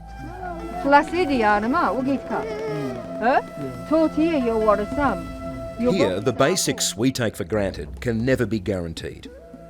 It's often days between a solid meal, and the water, we wouldn't let our animals drink it. I wanted to ask you about this. What the hell is this? This is their drinking water, Michael, and this is it. I mean, they don't mud. have another water. And as they say, it gives what they say bagi asrat, which is terrific pain in the stomach. They have bloody diarrhea from it. It's just filth. Yeah, well, they've got nothing else. They've got nothing else. And when you think it can't get any tougher, remember the heat. Just how anything or anyone survives out here is beyond me. It's just so hot, at times it's hard to breathe. For a soft westerner like me, I reckon I'd be lucky to last a day on my own. On a hot day, the temperature soars to 60 degrees. 50, believe it or not, is about average this time of year, and they call that a fine day. You can see why the Afar are regarded as the greatest survivors. No other people live in such constant extreme heat anywhere on Earth. The Khamseen winds, when they hit, it's like, you know, it's burning the whole face, it's burning everything. It's like a furnace. It is, it's like a furnace, yes. So what's cold to you? 30's okay, but below 30 is horrible. Ethiopia is about as far away as you can get from where Valerie grew up, Armidale in country New South Wales. But in the early 70s, a friend convinced this young and naive nurse to go and help the poor in northern Africa. Over the next decade, she worked all over the region, but it was the plight of the Afar nomads which touched her most. And it still does. Are you worried about the future of the Afar people? Desperately worried. I think they are for the world an expendable people. Afar are on that list of becoming extinct. That must break your heart. It does, and that's the main reason to fight on. We must fight on faster and harder because we must win. They mustn't become extinct. No one's exactly sure, but there are about 1 million Afar nomads. Their worldly possessions fit easily on the back of a camel. Their simple houses dot the landscape. Would they be kind enough to let us have a look inside their house? Around here, Valerie's no outsider, no missionary or Western do-gooder. And this is, these are sticks which are made into a dome shape and tied together. She's well and truly embraced the Afar people and their way of life. This is what you like, your favourite? I love it, love it, love it, love it. I love camel milk too much. I don't know when to stop. It's your indulgence, is it? And where there's a Afar, there's always a friend and hospitality to be found. It doesn't get any better for Valerie than this, the great luxury of camel's milk. Michael, try. This is really And to be offered a taste is an honour you don't refuse. Literally fresh this is from the camel. Afar beer.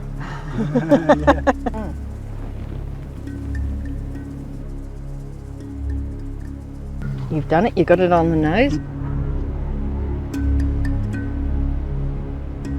There's one thing that strikes you about the Afar. For all their struggle to survive out here, they remain a happy, proud race of people. And when the word goes out, Valerie's got some guests in town, they come from everywhere to celebrate.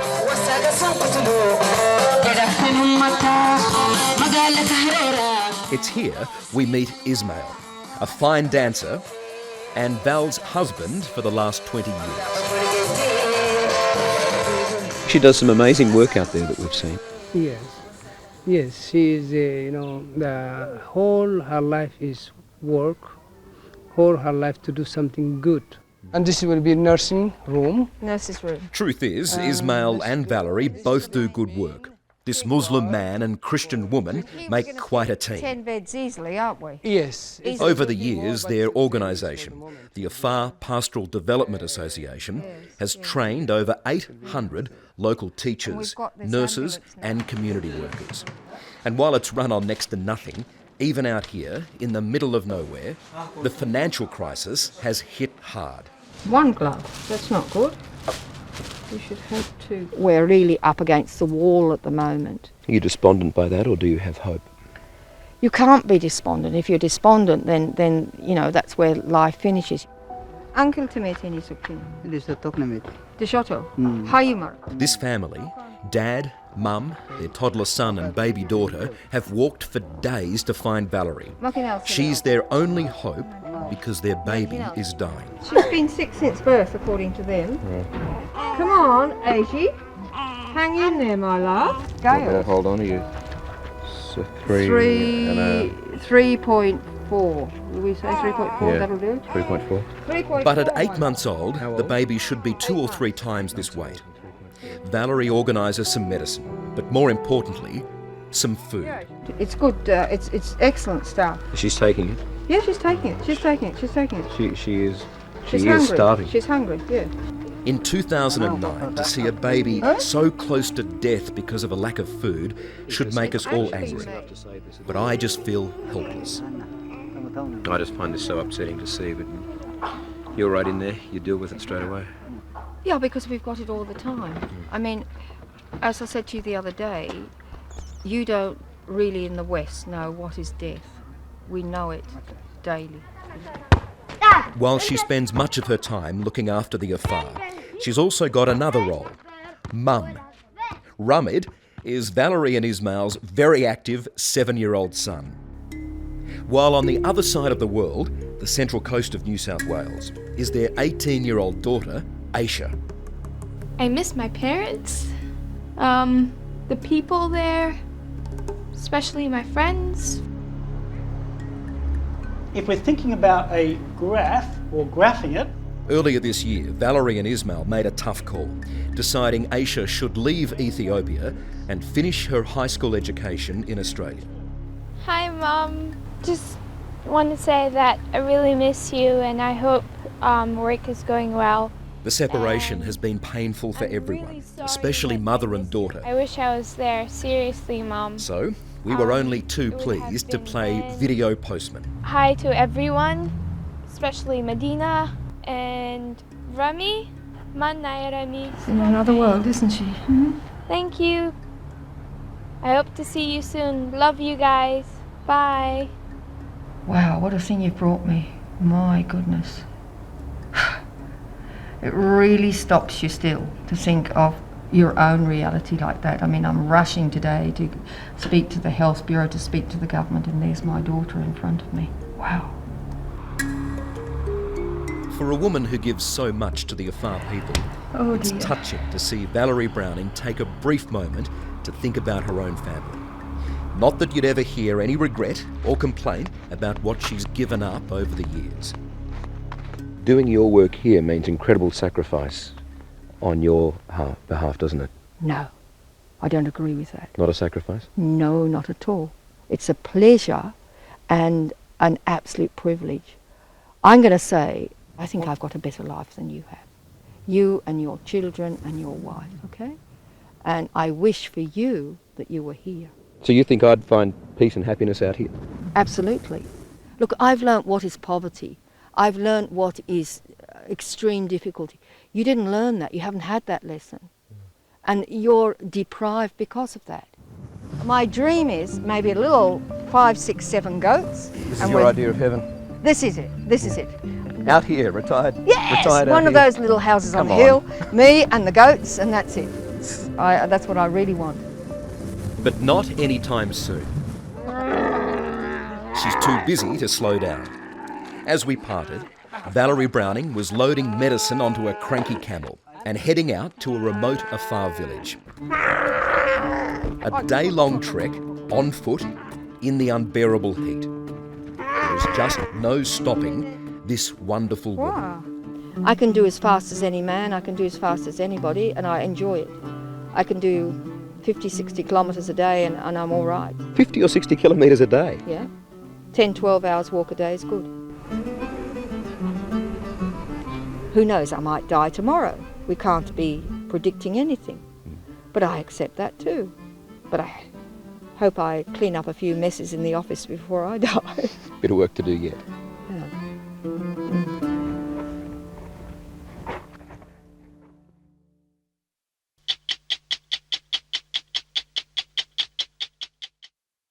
I'm about to venture where no one has gone before. right into the raging heart of one of the most active, most dangerous volcanoes on Earth. One slip and your history, vaporised by the boiling lava.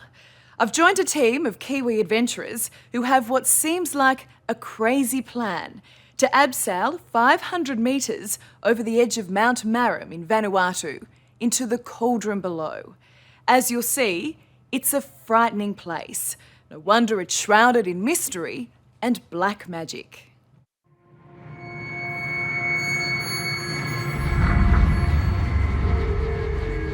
If there are some places on the planet mankind does not belong, this is one of them. Marram Volcano in Vanuatu. The mountain never sleeps. Beneath swirling clouds of toxic gas lies a surging lake of lava. This is nature at its most unpredictable and deadly. But for New Zealand explorer Jeff Mackley, it holds an irresistible attraction. It's very primeval, it's very Middle Earth. It's like, you know, it's like the Earth was before humans were here. And I love these places. I feel peaceful. I just love being up here. Last year, Jeff and his team set themselves an epic challenge to abseil into the very heart of the volcano, something that had never been done before. Their pictures astounded the world. But at 500 metres, the crater was far deeper than anyone knew, and they fell short of their goal, the shores of the lava lake below. Now Jeff's back to go all the way. There's something special about standing in a place that no human being has ever stood before, and that will be the bottom of this pit. How do you know you can pull it off? I know. We're New Zealanders.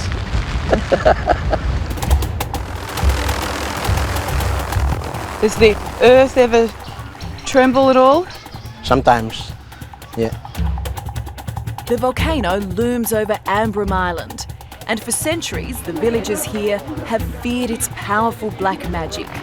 To them, 10 Westerners and over 1.5 tons of equipment heading for the heart of the beast is pure madness. What do you think about what this crew's doing? So you think they're a little bit crazy? Yeah. You know, a little bit of madness goes a long way. I think people have got too soft in this day and age. There's very few people out there doing really hardcore adventures, and I keep coming back. It's a bit like a drug. It's an addiction. It's the lava junkie. It's an obsession. You could say that. You could say that. That obsession has consumed Jeff for 13 years. In 2006, he had to be rescued from the top of the volcano when 2 near cyclonic storms levelled his camp. Yeah, hell on a really bad day. Soaking wet, freezing cold, everything is trashed. Everything. It's just about bankrupt me, but I keep coming back. So you're that obsessed with it? It's almost bankrupted you. It's just the draw of going to somewhere that no one's been before and doing something that no one else has ever done. But before our mission has even begun, it seems the volcano is working its black magic against us. Bad weather means our chopper pilot Phil Cotter can't fly us to the top of the mountain. Wait for a break or something. Breaks at any time, yeah. Yeah, all right. Further up the hill. Sweet. Okay. All right, we'll just have to go with that. Yep. It's the usual old Ambrym weather. Exactly. All right. Instead, we're dropped at the foot of Mount Marram and face a 3-hour trek to reach the crater. Only the truly crazy come up here. Us. Well, better be worth it, Jeff. Sorry to drag you guys through an SAS assault course, but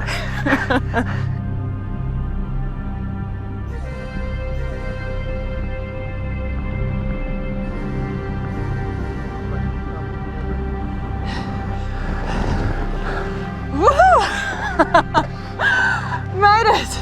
Well, Ellie, welcome to the most amazing place on earth.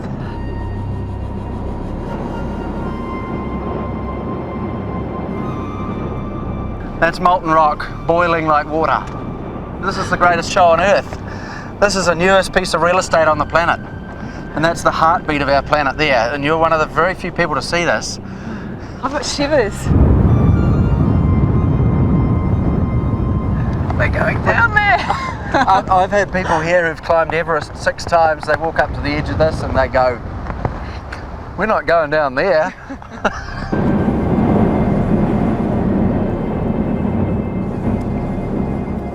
Walking along the very edge of a huge crater, you can understand why no one has ever attempted what Jeff wants to do.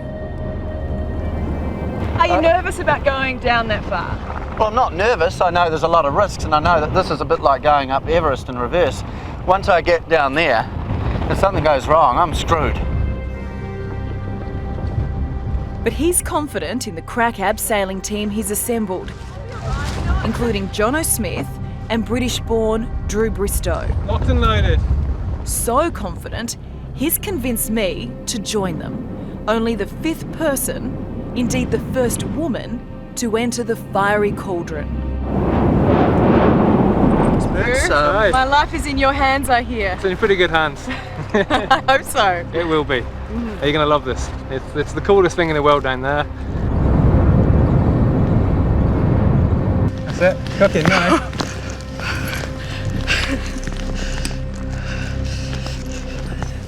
Don't look down.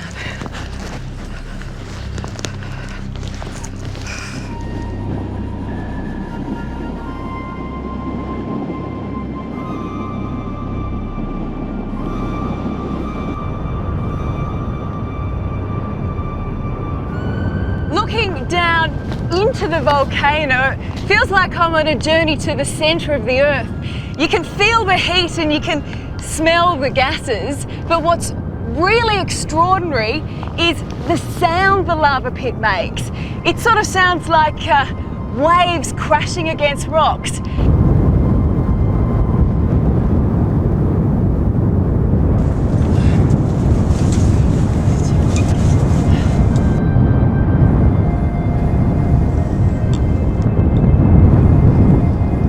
Look at that.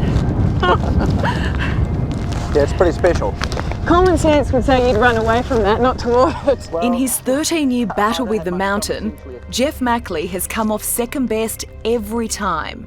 Hanging there beside him, it's even harder to understand why he keeps coming back. Right now I feel we're too close. No, we're not close enough. It's the perfect thing to do. Where did this obsession of yours come from? Well, it came from a French couple, Maurice and Cartier Craft, back in the 70s. They were a husband and wife team. They travelled the world filming volcanoes.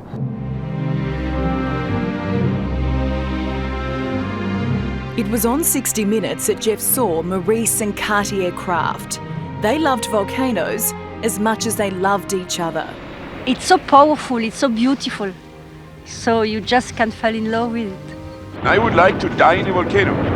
And unfortunately, the probability for me to die on a volcano is quite low, however.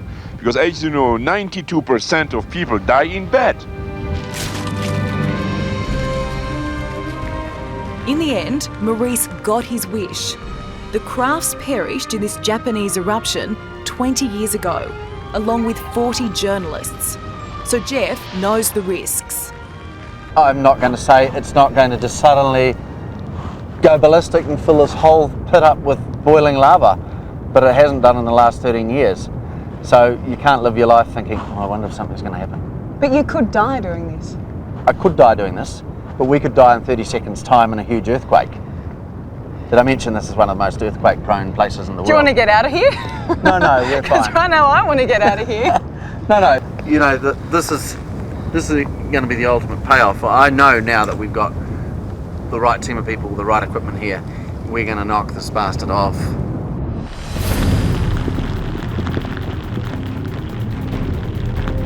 But once again, Marin Volcano weaves its black magic. Some truly atrocious weather hits and settles in. Our base camp on the rim of the crater is hammered day and night. Welcome to my nightmare.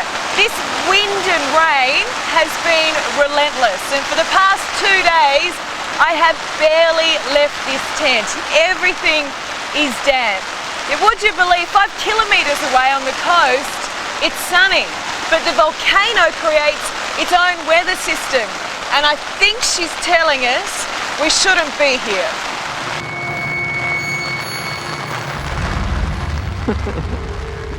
But this time, Jeff's determined the volcano won't win. You're only truly alive when you're in danger. maybe the sun. I feel alive when I'm dry, warm. Oh, Not in a cloud. not being gassed with Don't sulphur. Gas. Just don't breathe too hard. I love the smell of sulphur in the morning. Yeah, it'll pass. There we go. Toxic gas, spewing lava, and a week of torrential rain, the volcano had done its worst.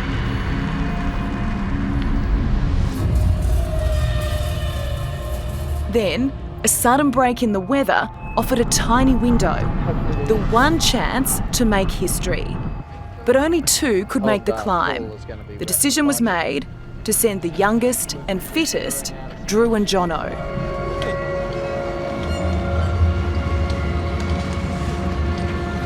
It's a bit like climbing Everest. It's a team of people that set out. Not everyone gets to the top. And so, they made the slow descent into a place no human had set foot before. 8 metres away from the molten lava.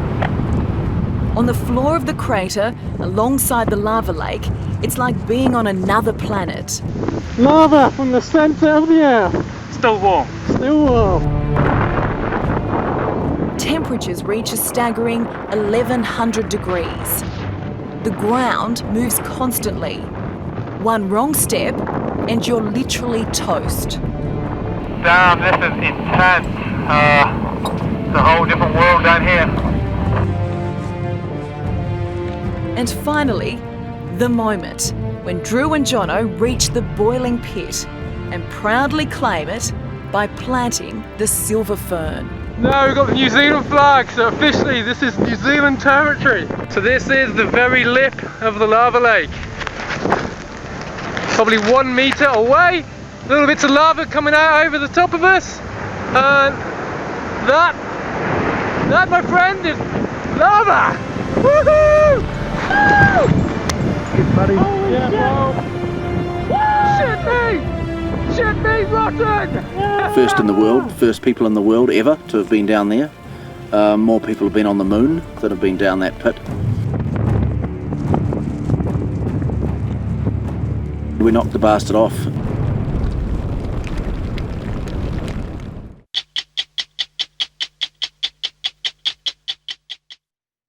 I've just returned from a spectacular and perilous journey to the centre of the Earth, to a magical place known as the Crystal Cave. To reach it, I descended underground, deep into the deadly heart of a Mexican lead mine. The furnace-like heat and soaring humidity there can kill you in minutes. But when you see what I saw, you'll understand why it was worth every suffocating gasp for breath.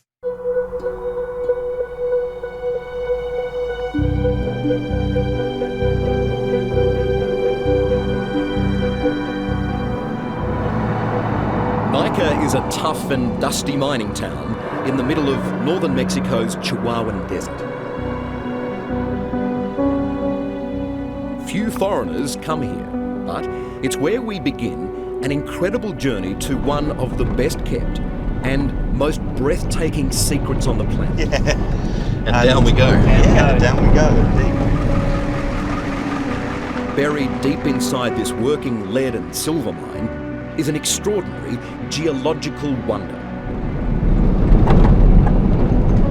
Literally driving down into the belly of this mine now. Yeah. It's taken us 2 years of negotiating to get to this point. Access is rare to this highly guarded treasure. They're not great places to be if you're a claustrophobic, are they? Joining me on this expedition is British geologist Dougal Gerard. How far down are we going now? Well, I think the deepest down in the mine is about 800 odd metres. And Australian doctor David Rosengren, who specialises in emergency and adventure medicine.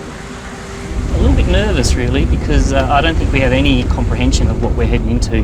This is going to be the harshest environment that you and I are ever going to come across in our life. So I'm excited, but I'm a little bit anxious. You're good. Could you imagine what it would be like working down here every day? Claustrophobic, it's dirty, it's dusty, and bloody hot too. Yeah. But it's well worth the journey. Wow, wow, wow. Look at the size of this thing, look. Finally, it appears. The giant crystal cave of Nika.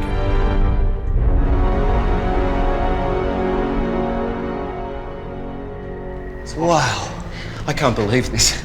This hidden cave system contains the most spectacular crystals discovered anywhere in the world. Wow, look at the size of this place though. I am literally blown away. I mean, this is just something to behold.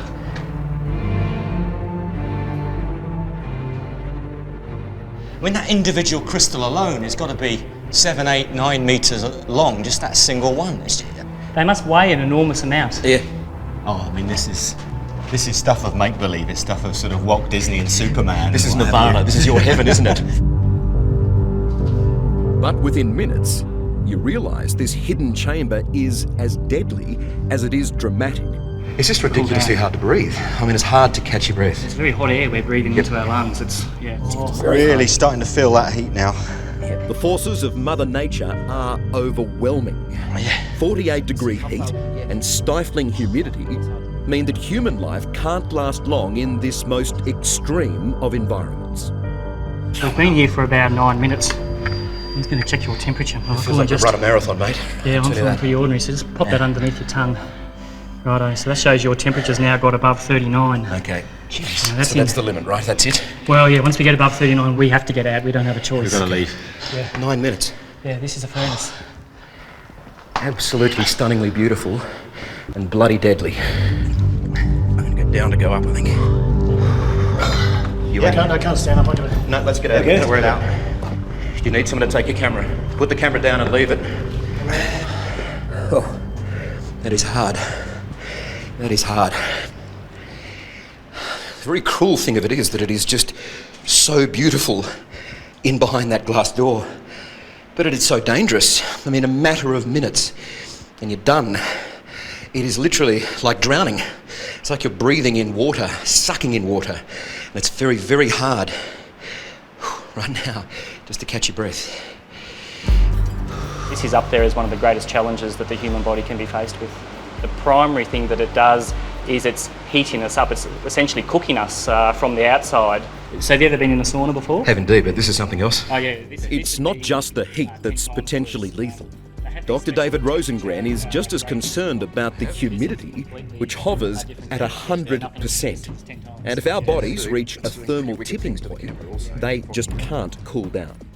No matter what the environment is, no matter how hot or how cold, the body has a number of mechanisms that it uses to control its temperature to stay stable. When we step into that cave, it's one of those very rare situations where all of the body's mechanisms are completely overcome instantaneously.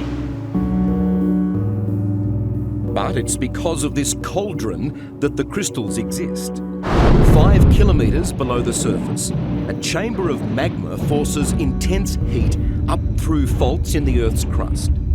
That volcanic heat has boiled underground lakes and dissolved mineral-rich rocks, which ended up trapped in this chamber.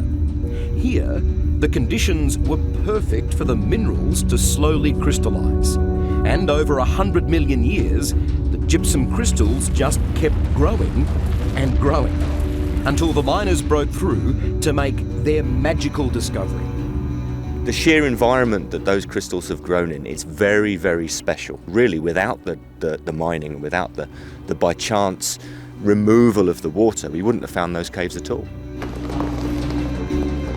Geologist Dougal Gerard has spent his life exploring some of the Earth's most extreme environments. He is not one to be easily impressed. On a list of things that I'm going to find the most amazing on Earth, it's pretty much number one at the moment. I mean, it is an incredible feat of Mother Nature.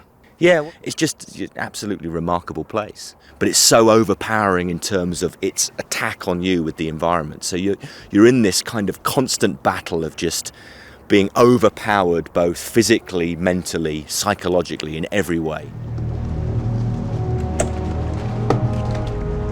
Having come all this way to get just a taste of these amazing caves, we're not going home without exploring them properly. But we need some way to stay in them for longer. So as you can tell from our thermal scanning that we've done when we were in the cave previously, we actually stand out as black. So we are relatively cold compared to the extraordinary heat that's in the environment. There's nowhere else on the planet that's got a combination of such extreme temperature and such extreme humidity. So what we're going to do today is we're going to try these cooling suits. So, to buy a precious few more minutes on each expedition, we've brought special cooling suits. This is clothing we wear directly against our skin. Right. These vests should keep our core body temperature down and allow us to venture deeper into the cave system. So last time we went in there, we were in there for 10 minutes and our body temperature got to above 39. So we know that if we get to about 39 degrees from overheating, that's entering danger territory. If we get above 40, we're sort of beginning to cross the point of no return.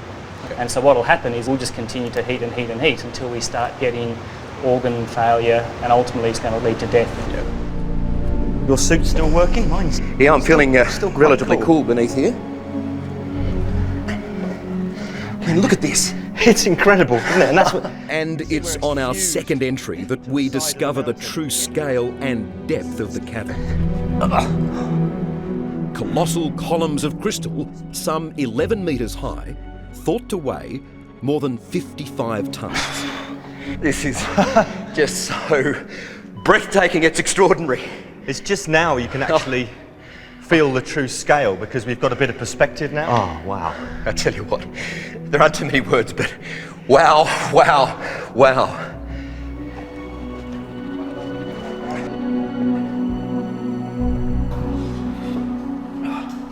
The thing that you realise when you start climbing through here is that this cavern is absolutely enormous. It's the size of a football field. It's incredible, isn't it? I mean, looking at that ceiling, it's like Mother Nature's Sistine Chapel. Indeed, and it's almost something from outer space, it really is. This cave is more than just a natural wonder. It is a vault of invaluable information. Scientists say those shards of crystals are time capsules that could teach us incredible things about Earth and other planets in the universe. It seems amazing to me, but you found life down there? Oh yeah, these guys had never been seen before and never been studied before, and probably don't exist in another environment. They're probably Dr. Penny Boston is one of the world's foremost cave scientists and an expert on finding life in extreme environments. Oh yeah, absolutely. We've got fossils, we've got live guys, and we've got the DNA. It's the mother lode of discovery, isn't it? Penny was granted special access to the Crystal Cave in 2009. What she discovered wasn't just new types of life here on Earth, but also what life might look like on other planets, where the conditions are as hot and hostile as they are in the Nika Crystal Cave. Now, I'm looking at this. I can't see life there at all. But I can. And lots of it. Lots of it. So if you look at all these little wiggly things here, all of these little fine lines, these are all bacteria. If we were to find life on other planets, would it be like this? I think it would resemble this a lot. These guys are pretty divorced from what's going on the surface. They don't need the light, they don't need the organics, they're perfectly happy munching down minerals. For all their grandeur, these crystals are surprisingly fragile and they're in danger. When the miners broke through and made their remarkable discovery back in 2000, the cave was actually full of water. As they drained it, the crystals were revealed in all their glory. But if the crystals stay dry, they die.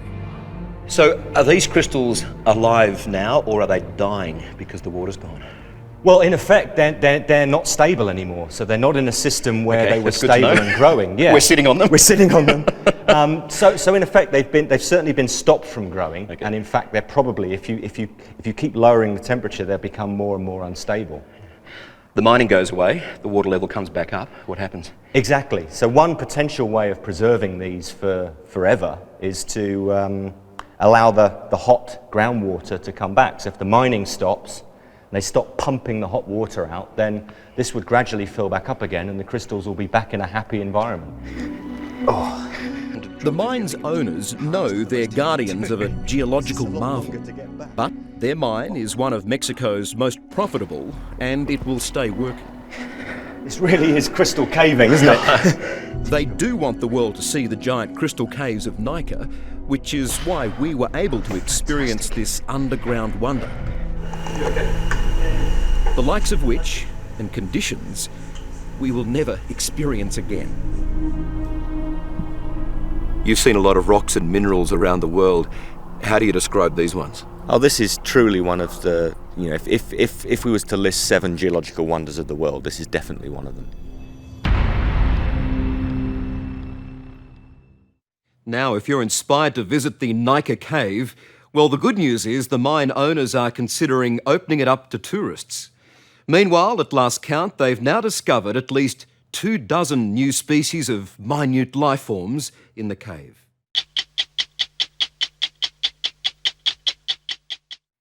I've just returned from a place so piercingly cold, it gives me the shivers just thinking about it. It's not Antarctica or even the top of Mount Everest. No, it's actually a tiny village in central Siberia. In Oymyakon, it's so cold your eyelashes freeze together and you're constantly on guard against frostbite.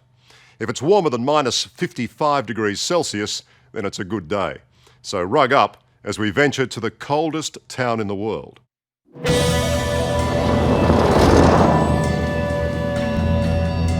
The icy journey to Oymyakon is a long, treacherous drive across Siberia, with the temperature plummeting by the hour.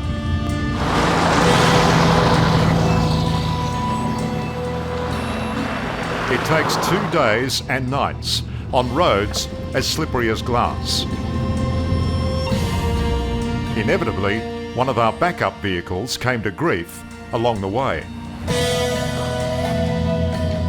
There's something terribly haunting about this road to Oymyakon. It was built in the times of that dreadful tyrant Joseph Stalin to link a series of gulags or prison camps. The political prisoners were used as unpaid labour. Indeed, they were used to death, collapsing from exposure at the horrific rate of 1 every metre.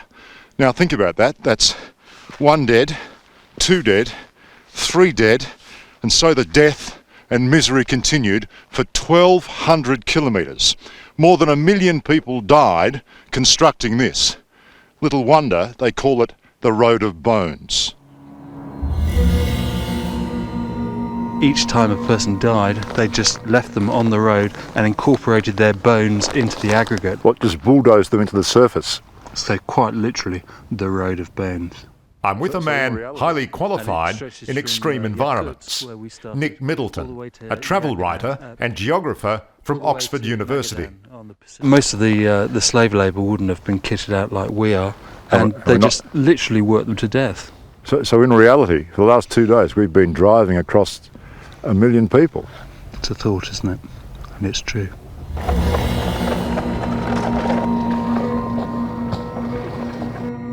To get to the coldest town on Earth, we cross 2 frozen rivers, climb a mountain range, and traverse endless forests to a remote speck on the map, smack bang in the middle of Siberia.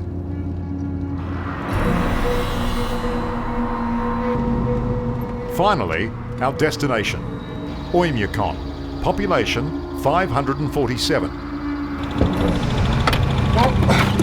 Here we are, at last. Prepare yourself for the big freeze. First stop is the town square, a small monument to honour the man who recorded the record low. This is the temperature, minus 71.2. That's the coldest ever recorded in an inhabited town. I take it this is the fellow who... This is the guy did the recording. Who took the readings. His name's Oberchev. He was a geographer, explorer, writer, and he recorded the temperature in the 1920s. And he was freezing. Yeah, he was. It's hard to describe the intensity of the cold, except to say that your freezer at home runs at minus 18 degrees. And when we drove into town, it was minus 45. Although the town's mayor thought today's weather was quite mild. Еще это потеплело. It's warm now. This is warm. Ну, Тепло даже? потеплело, ну. Yeah, it's warm now. The locals say it's truly cold when it dips below minus 50, when blood stops flowing to exposed skin and frostbite sets in. Ну, самое плохое в холоде, когда ты... The worst thing here is that you can underestimate the cold and you're not realizing when your parts of your body are frozen. And you know what? The end of your nose is going. Is it? Yeah, it's getting a waxy colour. Okay, well that's not good. No, it isn't. I better get back in the car. Yeah. Okay. No kidding, it is. It's gone all white. All right, thanks for coming. Okay. We hurried to our accommodation. There are no hotels, and a local family agreed to put us up. The native Yakuts have distinctive Asiatic features and live much as they've done for centuries. Next to the woodpile is an ice pile. Ice blocks are melted inside for fresh water. Tamara, you've lived here all your life. It must be a very hard existence. Yes, there are difficulties in anyone's life, but it's good here. If I had a choice to live anywhere in the world, it would be here. Tamara, in your lifetime, what's the coldest day you've experienced? 64. When I was a little girl, it was minus 68 one day. It's never been as cold since then.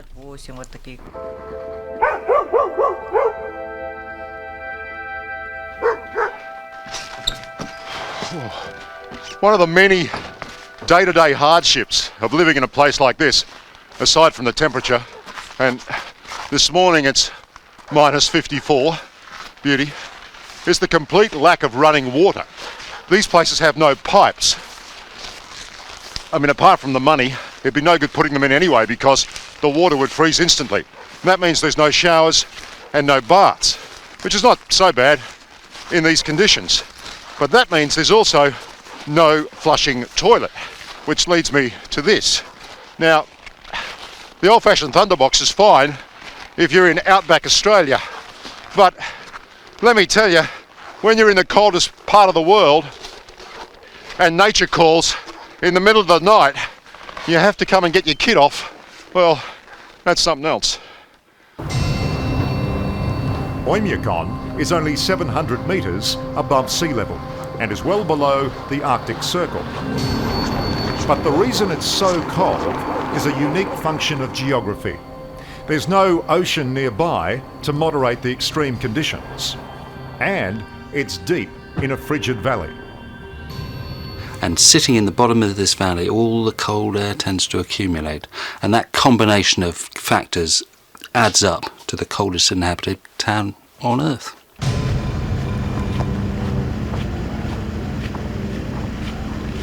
The people who live here, I think there are certain common factors. I haven't seen any tall people here. And that makes physiological sense because it minimises the amount of surface area they have to lose heat from.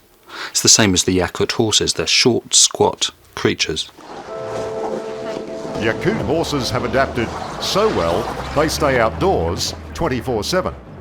Their one weak spot is that the ice accumulates on their backs. Not surprised. So they have to de-ice them. De-ice the horse.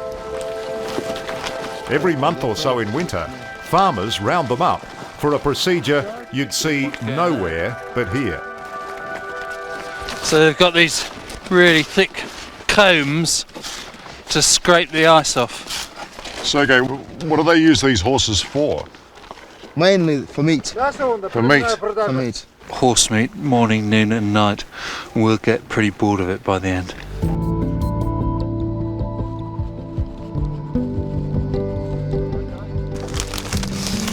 Liam, what do you got? Below -50, this trick effect is supposed to work. Another day in the deep freeze, and it was cold enough for Nick to try some experiments he'd read about studying geography. Go on then. This is boiling water. I've taken it just off the stove. You can see the steam. Yeah. Right? You watch. I'm going to throw the water up into the air. Right? Ready? Yep. Oh. How good is that? It's amazing, isn't it? It just immediately freezes in the atmosphere and turns to snow, plus a bit of residual steam. It's extraordinary, isn't it? It's amazing.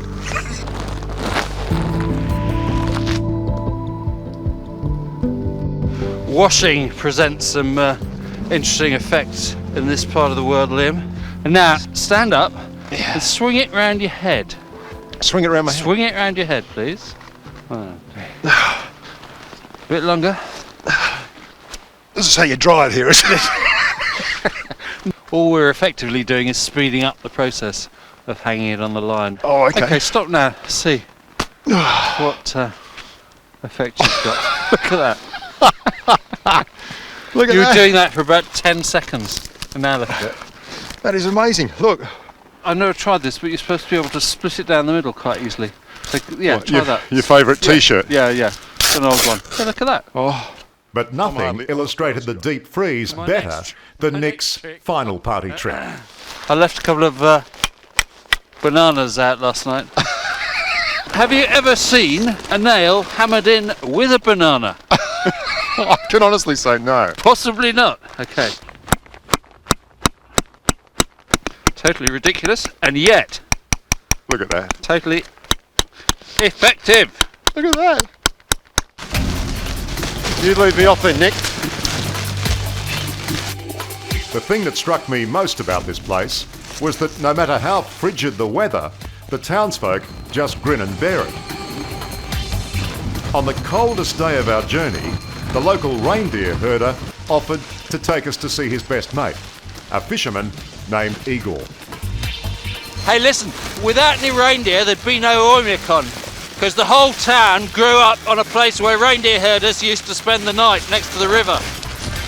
It's a highly unusual way to go fishing, though. The reindeer dropped us at the local river, where Igor was already making holes in the ice. At -54, the frostbite hazard on exposed skin is serious. And the fisherman noticed my nose had turned white again. Well, he's saying your nose is frozen. Right. I'll cover up. Oh, yeah. The method is ingenious. Where does the net run to? Goes to that hole. Over there? Yeah. 2 holes about 5 metres apart, with a net slung under the ice between them. Igor rarely goes home without a bucket full of fish. Ooh. Oh, here we go. Bare hands too. Come on then, fishy boy. Oh, yes. Yes. Well done. Brilliant. Igor, you beauty. Nature provides in abundance here. Look at that. Oh, and another one. Gosh, you're getting lots. The local legend has it that when God was creating the earth, he got so cold that his hands went numb and he dropped the lot in Oymyakon. Yeah. Look at that. Yeah. Yep. Frozen solid. Already, look. Today being 54 below, school kids missed out on a day off by just 1 degree. If it's -55, the school says it's too dangerous to leave home.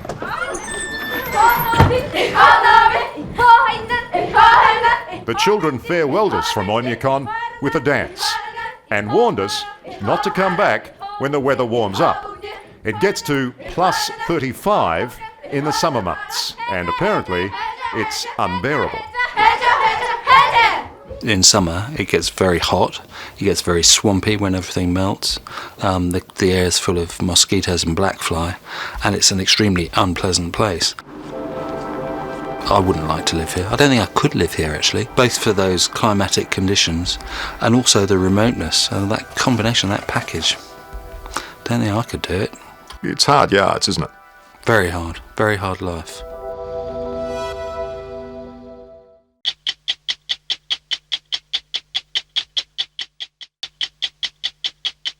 Welcome back to 60 Minutes. Tucked away in a valley in Jordan is one of the wonders of the world. Carved into a mountainside, Petra has survived for 2,500 years. Its popularity soared off the back of the Indiana Jones movies. But the Rose City has become too popular for its own good, and archaeologists fear it will be lost forever. Luckily, there's a Jordanian princess who's making it her life's work to save Petra.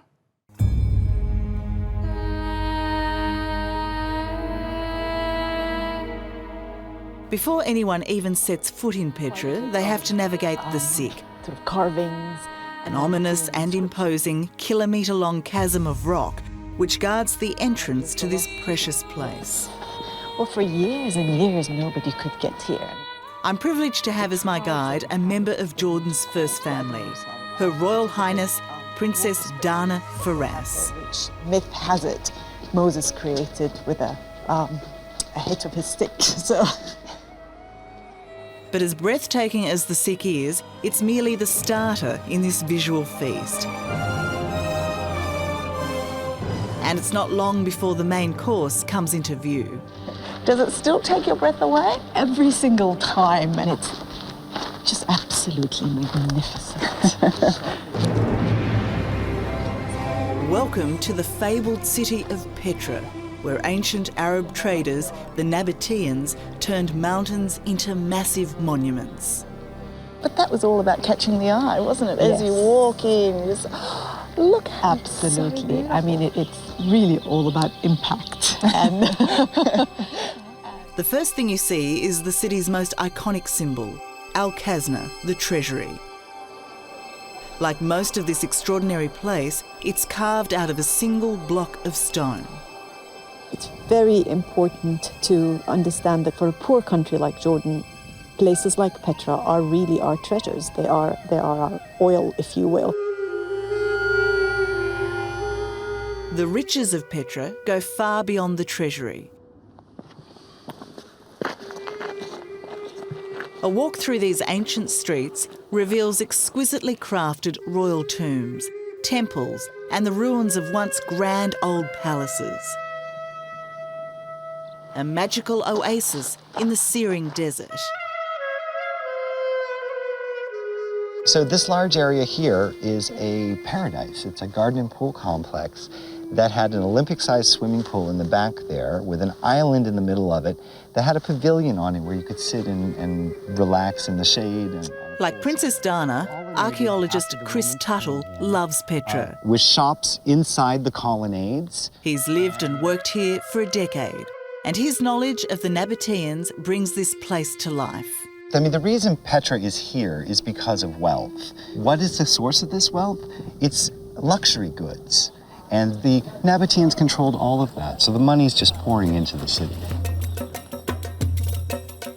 Now it's tourists pouring into the city. Thousands every day making their pilgrimage to Petra. Retracing the steps of the ancient camel caravans.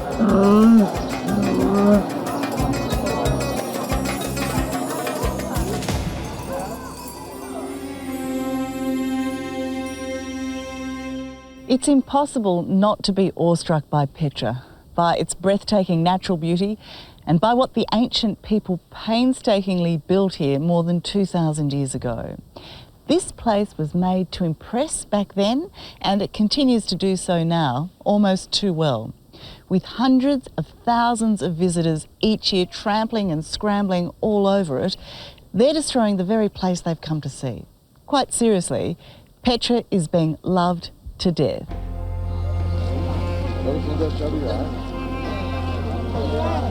The human impact on Petra is one of the major impacts on the site. And there are more people going through the site than ever before. And they leave a footprint.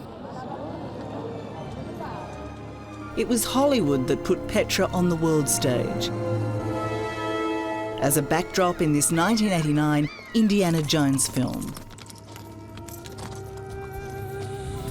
Within a decade, tourist numbers had risen tenfold and crowd control became almost unmanageable.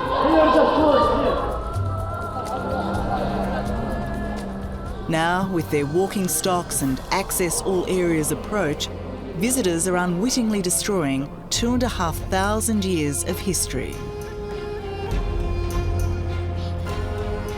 Is part of the problem not fully valuing this place, seeing an economic value but not a heritage value?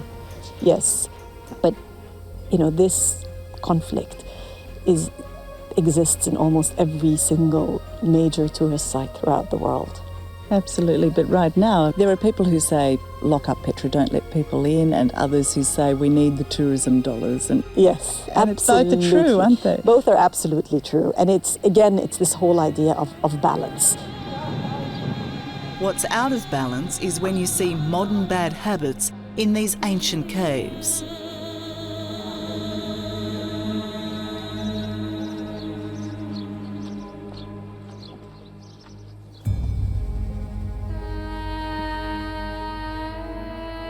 So again, this would have looked beautiful. Very, and here we've got some of the elephants from the original columns. And over at the Great Temple, once the centrepiece of Petra, Chris Tuttle's showing me more senseless destruction.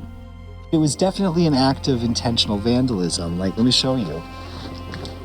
Right here, I mean, these stones are lying right here. You can see. A few days ago, a visiting vandal with an accurate throwing arm took a few seconds to destroy some of the ornate figures on these columns. You must really get annoyed with tourists some days. The human factor is a factor in preserving these sites. If people don't understand why this stuff is important, it makes it easier for them to not take active steps to protect it.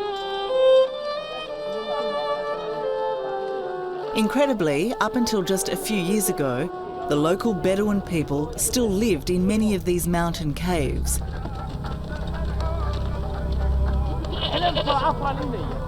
But when UNESCO announced Petra as a World Heritage Site, they were moved out. Apart from their small souvenir stalls, their economic and physical connection with their land was lost. You're just fixing a crack there? Yes. But we must get them re-engaged with the site in a way that allows them to help us protect and preserve it. So without their help, can you possibly save it?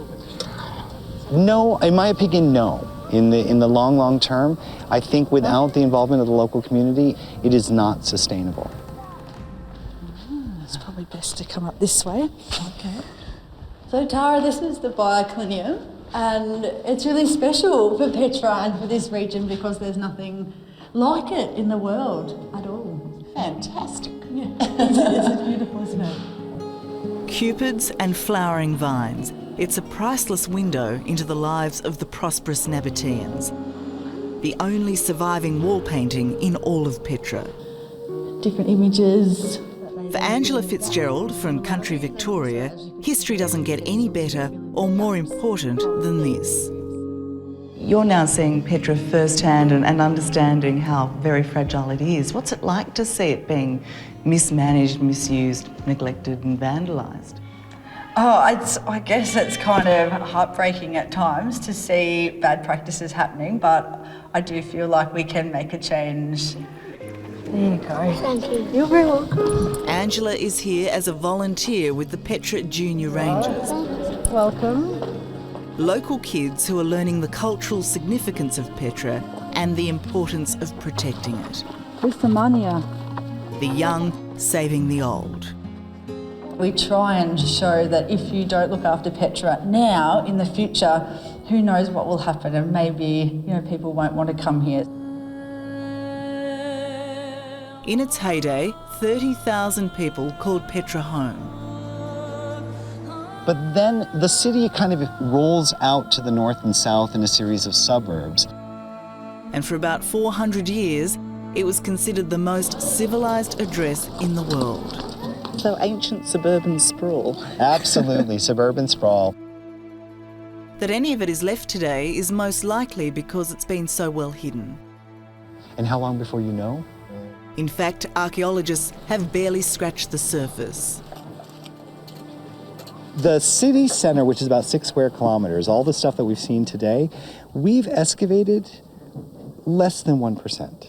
Less than 1%? Exactly. There is several lifetimes of work for many people left to do here. But before we can do that, we have to solve this mystery of Petra, the mystery of how to preserve it for the future. For now, it's probably good Petra remains buried. It buys Dana Faras and her conservation group, the Petra National Trust, valuable time. A lot of it is visitor safety as well. But like the new breed of modern royals all over the world, this is a can-do princess. And she's determined to save this great city. Do you find, because you are a member of the royal family, that there is this expectation that you do have all the solutions? And if you don't, you can ring up the king and he'll solve the problem for you? Well, if it had been that easy, we would have solved it a very long time ago. You know, we are a working royal family, and we do what we can to advocate and you know, to move in the right direction. But there really is no magic wand. This is really a national effort. If Petra is lost, what has the world lost? Well, quite a lot, I believe. I mean, the important thing is to recognize that the value of Petra lies in that it is a symbol, a tangible symbol of civilizations, ancient and modern, that have gone through this region. And there will be many, many more after us that will leave their mark as well. So we should just leave a soft mark if we can. Yes, or no mark at all.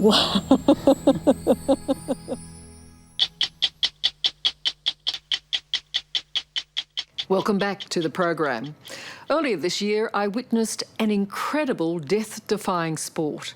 In the bitter temperatures of winter, a growing number of adventurous and audacious climbers around the world are now scaling frozen waterfalls. As they cling to brittle ice, their every move is heart-stopping. One false step and they can fall to their death. Even for the most experienced, it is a serious test of their physical and mental skills.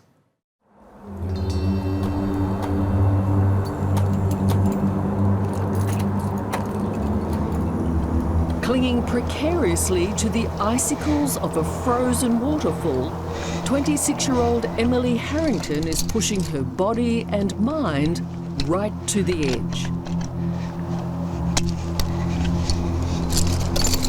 Up here, every decision,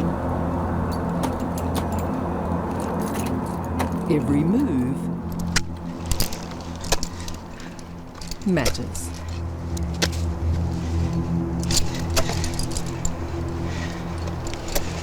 Doesn't that ice get a whole lot thinner at the top?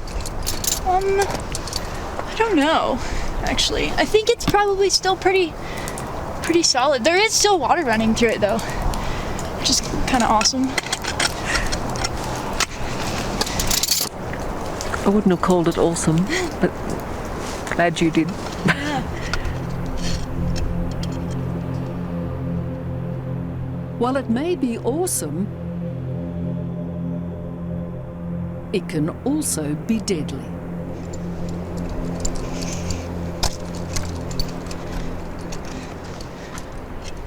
I just don't get frozen waterfall climbing. Okay. Because let's not pretend, it's seriously dangerous. Yeah, it's dangerous. It is dangerous, and it's scary. It does really scare me.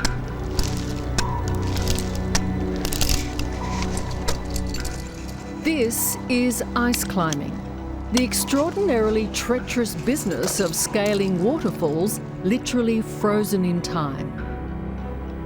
An extreme sport that, despite proving deadly, continues to lure scores of brave-hearted climbers like Will Gadd. You think about death on a regular basis. Yeah, I think about death a lot.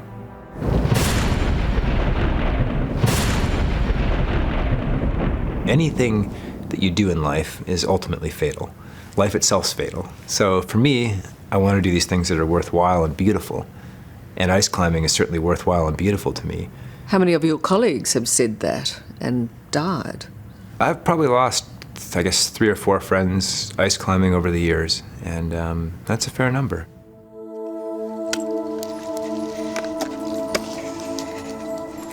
Emily is happy calculating the odds as she hangs perilously from what most of the year is a gushing waterfall.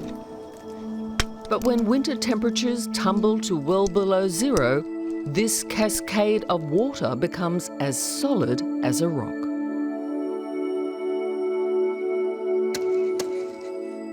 So part of your brain knows that this is slightly illogical. Yeah, but life's boring if you don't have that little element of spice, right? From the spice rack today, it's chilly.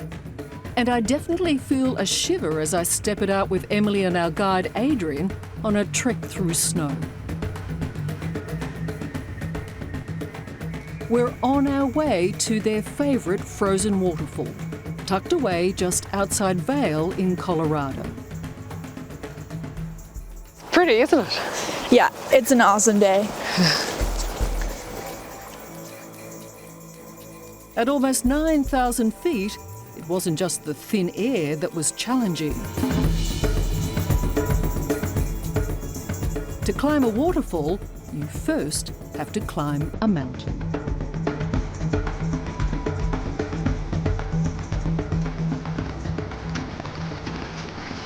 When we finally arrive, we're greeted by this.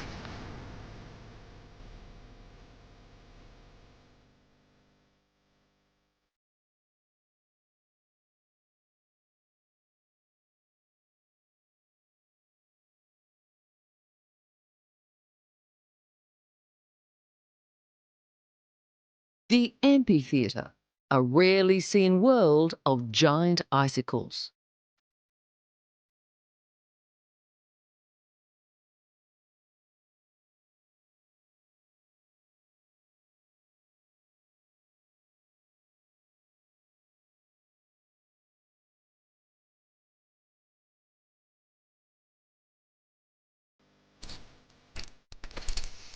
And at the top, the imposing waterfall Emily intends to climb.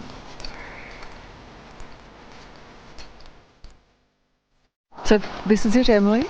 Yeah, right here. This is the, what did you call it? It's called the rigid designator. It's kind of weird, isn't it? Yeah, it's interesting, and I think it's cool because it's in a very dynamic state, right? It doesn't exist half of the year. That's right. And then it's always changing, even when it does exist. So it's it's a unique thing to do, I think. Oh, yeah, without doubt. Emily is so comfortable in this harsh environment, it's easy to forget I'm about to witness an extreme sport that is extremely risky. You can suddenly become afraid mid-climb. Yeah. How do you overcome that? Just have to calm yourself down. I mean, the only way to get through it is to make rational decisions. What do you do? What do you say? You know, in a way, you shut that part of your brain down.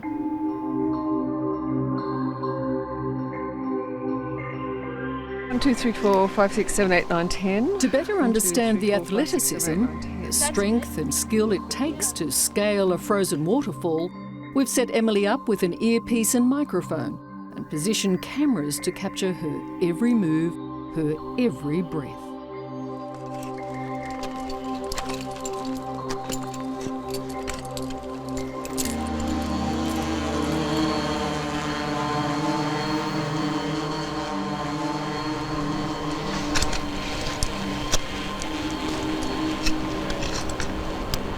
Emily, can you hear me?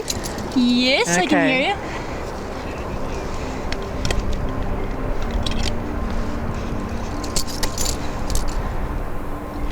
From below, there's little doubt this is an extraordinary feat.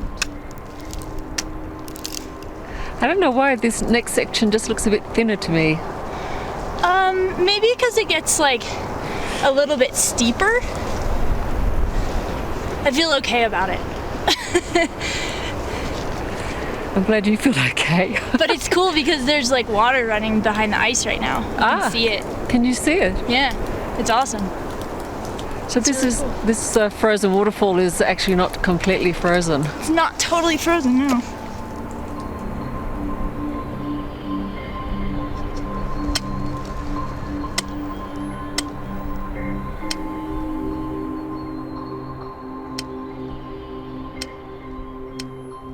The thing that I thought, and I still do, is that the most dangerous part of climbing a frozen waterfall is that ice is unpredictable.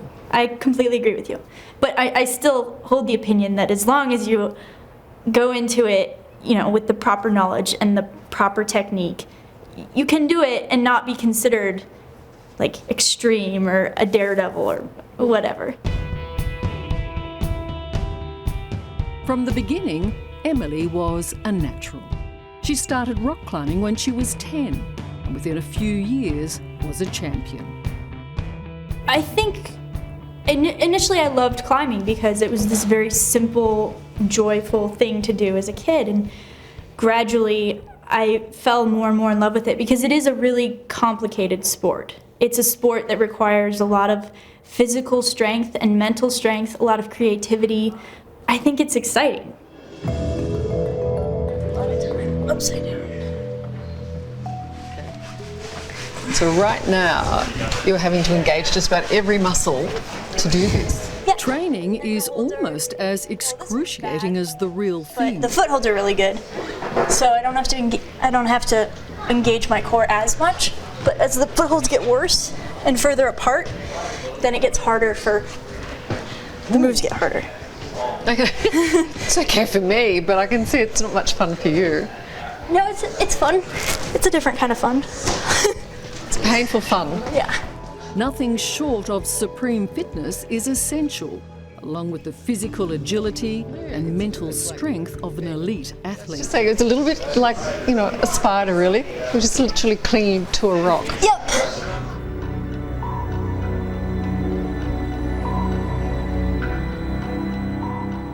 And no one can cling to ice quite like this man. You could tell somebody is ice climbing a tremendous amount by the sides of their little fingers. Is that what you rely upon? Yeah, that's where you're hanging onto the ice tool, right? 46-year-old Will Gadd has been doing this for 30 years. I have to be better than 99.9% sure that it's good to go, because I'm going to keep doing these sports over and over and over again. Whoa! If it's frozen, you can almost guarantee Will Gadd has climbed it. One of the most challenging was here, the Helmcken Falls in Canada. You're climbing upside down, like across the roof of your house or the ceiling of your house. And yeah, it's a lot of fun and very, very physical. It's like climbing out the underside of an enclosed stadium. That's about the same scale. That's how big it is. No ice climb, it seems, is too great or too small. But even for a veteran, it doesn't always go to plan.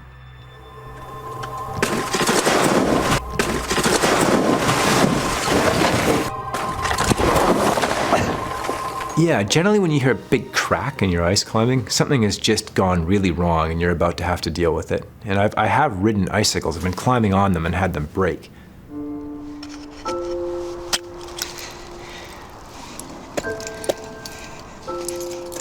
Emily Harrington understands the dangers, and as she climbs, each screw is carefully inserted,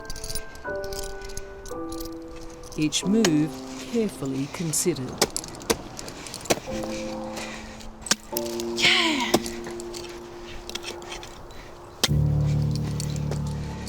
Finally, she nears the top.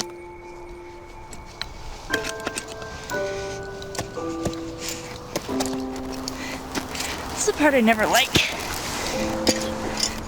It's hard to fathom that Emily is now at the point where just a few months ago, this was a mountain of water plummeting over the edge. Cool. Are you there? I'm at the top, yeah. Hey! How is that? It's awesome. Super awesome.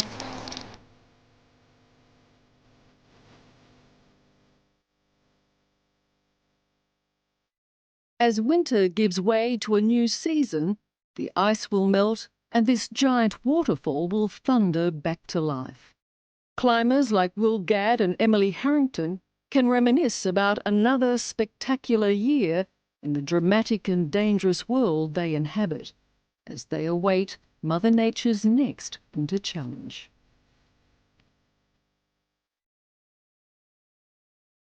Does the rush then come at the end of it when you have conquered? I never honestly feel like I conquer anything. Really? I figure out how to exist with it. I figure out how to get through it in a way that's safe and engaging. If I stand on the summit of a mountain, I'm a guest there. I haven't conquered it.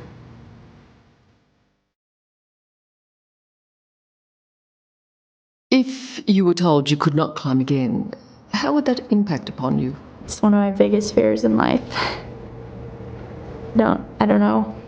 I don't know what I would do. It's something that scares me for sure.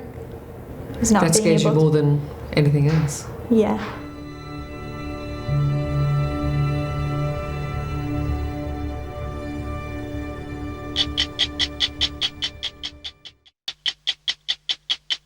Welcome back to 60 Minutes. There are very few places left on the planet that can be called pure wilderness.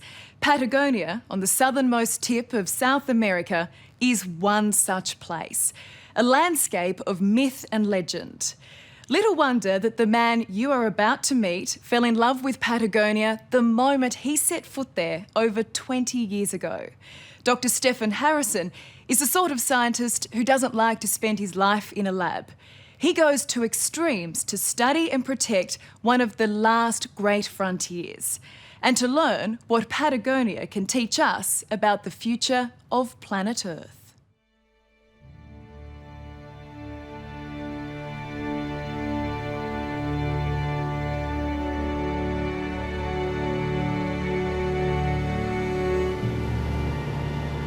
Patagonia, South America. The mythical land of the giants. A place too big and wild for just one country to claim. Its 900,000 square kilometres straddles both Argentina and Chile. With a landscape so imposing, it's a true frontier of adventure and science. Oh my goodness!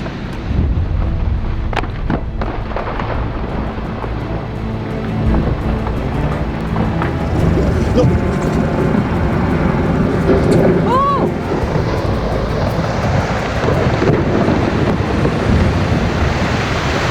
This is such an extraordinary sight. I mean, this part of the glacier is probably 100 metres high, and it's creaking, it's cracking. We just saw a big chunk of it fall in the water. This is alive.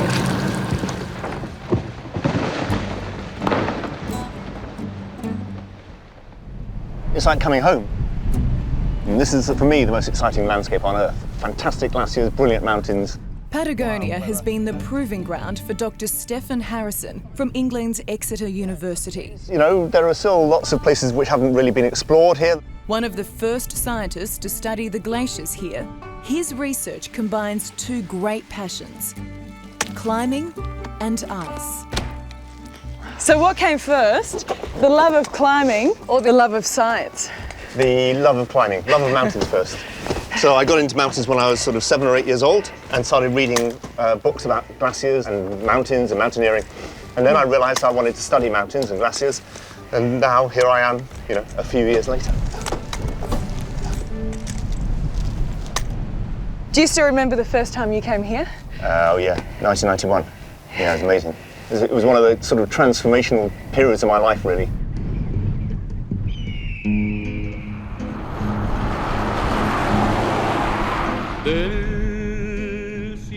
started our trip in Chile, where the further south you drive, the wilder it gets.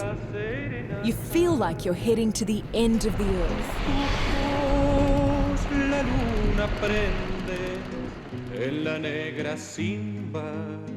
Patagonia is closer to Antarctica than Australia is. Our destination is Exploradores Glacier, which lies in the northern Patagonian icefield. Strange that we have to walk through rainforest to get to the glacier. I know, it's amazing, isn't it? This is a cool temperate rainforest. Just the other side of this ridge is a huge ice field, one of the biggest in the world. And I guess all the rain which produces the snow on the ice field also produces this amazing vegetation. It's a pretty unique place, isn't it? It's extraordinary, yeah. Unlike almost any other place on Earth, really, I think. Over into the next valley, you reach the domain of ice and rock. A huge frozen ice mass stretching up into the clouds, like a frozen stairway to heaven.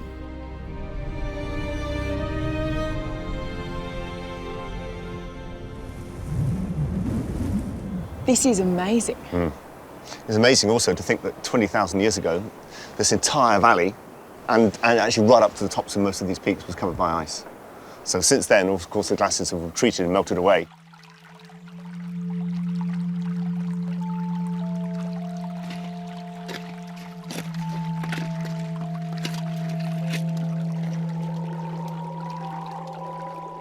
After Antarctica and Greenland, Patagonia has the largest amount of ice on the planet, made up of nearly 300 big glaciers like this one, Exploradores. But this landscape is under siege. While right around the world glaciers are melting, nowhere is it happening faster than here in Patagonia. And the rate of retreat we have now over the last 10, 20 years is about 10 times the rate of retreat we've seen over the last 500 years. How do you know that? Because there's a lot of instrumental records of what's going on these glaciers, and we also can reconstruct the former ice surface over all the Patagonian ice sheet. It's extraordinary that a landscape could change so drastically in such a short period of time. Well, we sort of think of glaciers as being, we use the term glacially slow, and that's actually wrong. And some glaciers around here are moving at 10, 20 metres a day, which is not slow. Walking out onto the ice field, you can literally hear this landscape melting away. Massive ice caves like this one can disappear almost before your eyes. How long before you think this ceiling here will collapse? It might be a couple of days, you know, it might be today, I guess. It's melting pretty quickly. The walls of these caves are retreating about 1 metre a day. A metre? 1 metre a day, yeah. It's an incredibly dynamic landscape. This is one of the most, one of the most active glaciers. These are the most active glaciers in the world, pretty well. It really moves quickly, doesn't it? Yeah. I've never seen anything like this. No, it's extraordinary, isn't it? Yeah. And the colours are fantastic. And there, trapped inside the blue ice, are the clues to the Earth's past climate. Bubbles of air and greenhouse gases. And in old, very old ice, you can then use these bubbles to reconstruct things like carbon dioxide going back 750,000 years. So this ice is really a time capsule, isn't it? Yes, it is. And of course, the terrible thing about climate change, or one of them, of course, is that we've got this wonderful archive, it's almost a library of information, which is which is disappearing. And scientists are, rapidly trying to decipher past climate change on the basis of ice bubbles, and before these glaciers melt.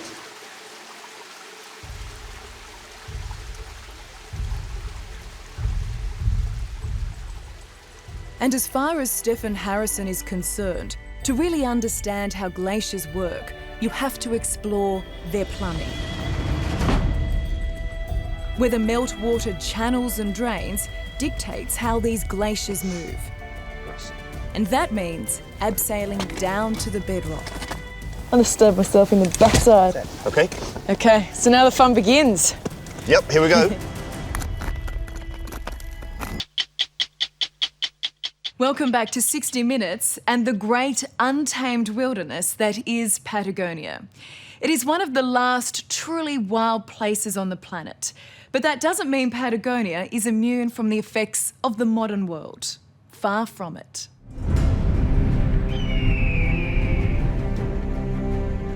Exploradores Glacier lies in the northern Patagonian icefield. I'm here in this dynamic yet vulnerable landscape with Dr. Stefan Harrison, a scientist right at home on the ice. Gracias. The great thing about the Patagonia is it's stuck right out into the southern hemisphere, so it's the most ferocious climate in the world. Mountaineering here is incredibly hard, and just working on these glaciers is pretty hard. So it really feels like a really elemental place. So now the fun begins. Yep, here we go.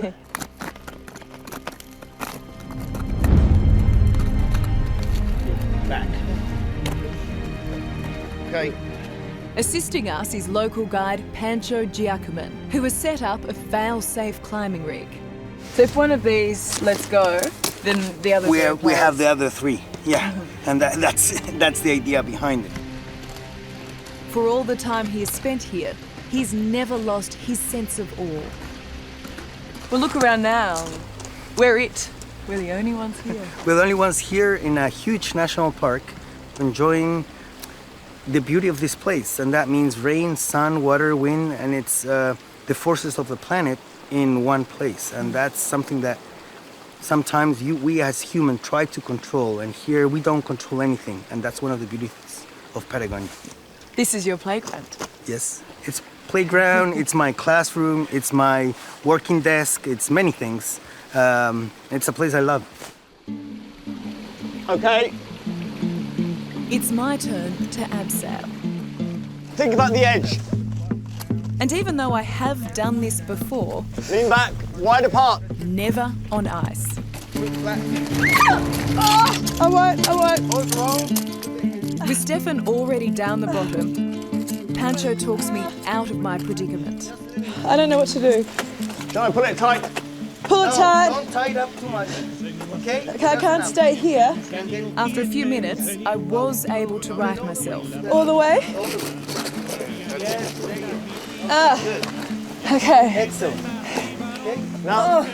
And my pride wasn't the only thing bruised. Back up. Excellent. I cannot tell you how much that hurt my backside. Okay. Apart, and we're good. Feet apart. All the ice points on the ice, that's it. But thankfully, I was able to make the rest of the descent feet first. Here we go.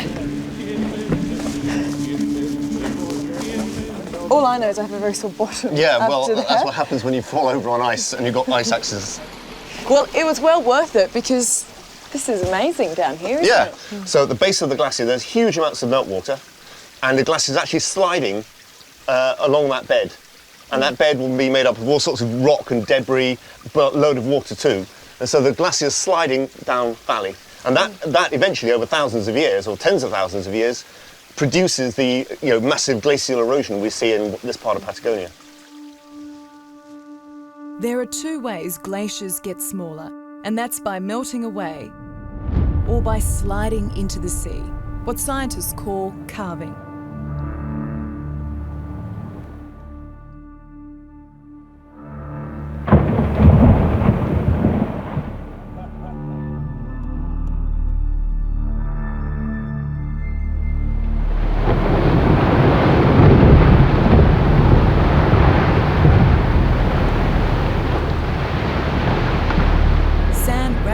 Glacier is 2 kilometres wide, nearly 100 metres high, and a true natural wonder of the world. I just feel so tiny right now. It's only when you get right down to the water level you get a true perspective of the sheer scale of San Rafael. You can hear the ice cracking, moving. There it goes. That was a big chunk. This has got to be one of the most spectacular landscapes on Earth. This is one of the most spectacular glaciers on Earth. And canoeing in front of it, in the middle of Patagonia, I guess this is about as good as it gets. But for all its size and majesty, this glacier is disappearing too. Where we are kayaking now was covered in ice only 20 years ago. Even since I was here 20 years ago, it's melted something like 2 kilometres, retreated 2 kilometres, and just in the periods of time I've been going here. Why is that? Global warming. We've got more carbon dioxide in the atmosphere now than the Earth has experienced for at least 750,000 years. And actually, we've got geological evidence to show that it's more than we've had for 20 million years. But if you listen to the skeptics, they say that this is it's hocus pocus, it's new age science. It's not new age science, this is old science. The science of climate change is older than the science of evolution. We're not making this stuff up. So what do you think of the skeptics? The skeptics, people often say, why don't you debate with skeptics? And I use the analogy that, it's a bit like mud wrestling with a pig, right? The problem with mud wrestling pigs is that firstly, the pig loves it, and secondly, you get covered with mud. All right? People say, why don't you debate with them? Well, a geographer doesn't debate with someone who thinks the Earth is flat, and biologists don't debate with people who think evolution isn't happening or the Earth is only 6,000 years old. If the skeptics want to debate about the science, then the only way to do it is in the scientific literature. Write the papers. They haven't done it.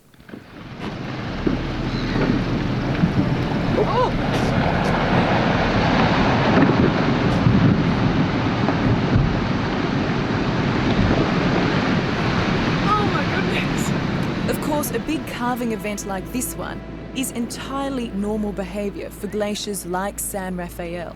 Well, we've got front row seats. We have. It's like being at a premiere of a huge blockbuster film.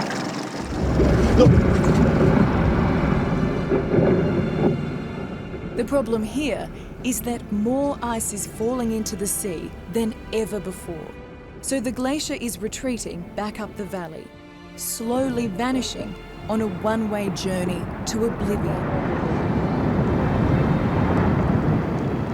Glaciers are a very visible sign, really, of how climate change occurs. Everyone can see that where a glacier, if you show a photograph, here's a glacier in whenever it was, 1960, and here's a glacier now, 3, 4, 5 kilometres up valley. Everyone can see the way in which climate change works. So they're like the canary in the coal mine sort of idea. And people, I think, feel a sense of loss. Here's the glacier carving in the background. Feel a sense of loss when glaciers start retreating. They are remarkable things. So do you think these glaciers will exist for your, say, great-grandchildren to see? That's a very difficult question. If we keep on producing carbon dioxide in the atmosphere, excuse me, glaciers around here will, these sorts of glaciers will melt completely and won't ever regrow, actually, until carbon dioxide is drawn down from the atmosphere. So you could argue that while human beings are on the planet, maybe glaciers like this are doomed, and they won't start regrowing and re-advancing until we leave. That's a pretty... Well, I think many mountain glaciers around the world are incredibly vulnerable. Welcome back to 60 Minutes. I'm not usually lost for words, but when I met the star of this story for the first time, I was speechless. She's a complete diva. Mysterious and unpredictable. She makes visitors travel to the end of the earth to see her, and then, more often than not, snubs them by not even bothering to show up. I was one of the fortunate ones, though, when the Northern Lights, the Aurora Borealis, deigned to greet me in all her heavenly splendour. When I did manage to speak, all I could say was, ah. Mush to the Northern Lights! Yep. I always wanted to say that. It works too. It works. There's no turning back. I've travelled 15,000 kilometres on my quest for the renowned and mystical Northern Lights, and I don't want to be disappointed. Whoa! Ah, this is amazing. Ah! So I'm off into the vast, white, frozen Norwegian wilderness with the best aurora chaser in the business, Kjetil Skugli. The idea of the aurora chaser, this is a hunt, isn't it? It is a hunt, yeah. It is a challenge and it's a beauty and it's never the same.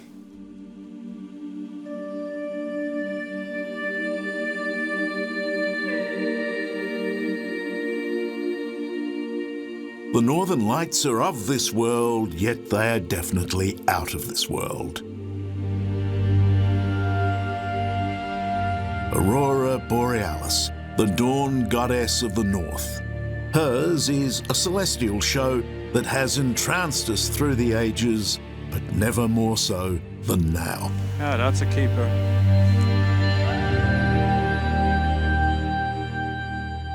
It's a passion, it's a lifestyle. The Northern Lights have always fascinated me from when I was a little kid. We used to play with the Northern Lights and try to hide. And later I started to take photos, and it got me into this beauty and power. If people just come for a week, they mightn't see it. If you're here for a week, you will see it. If you go with me, of course. Well, that's right.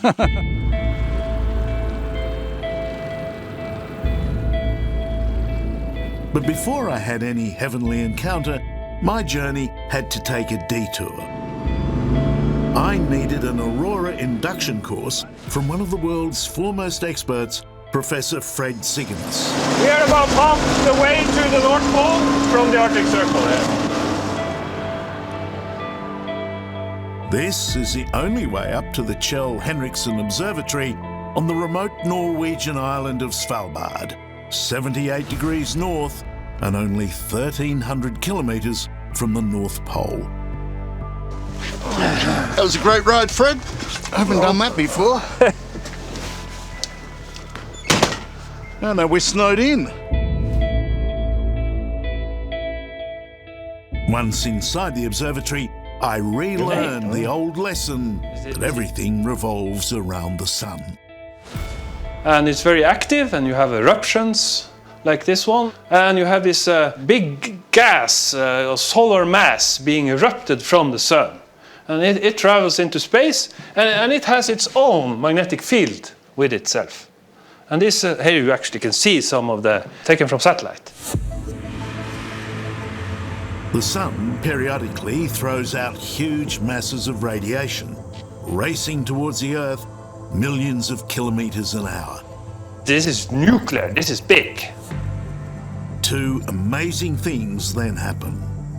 The Earth's magnetic field sucks the energy into the north and south poles, where the charged particles collide with our atmosphere. When these particles hit our atmosphere, they ignite the atoms in our upper atmosphere, and we get aurora. From forces so awesome and violent are born the beautiful Northern Lights.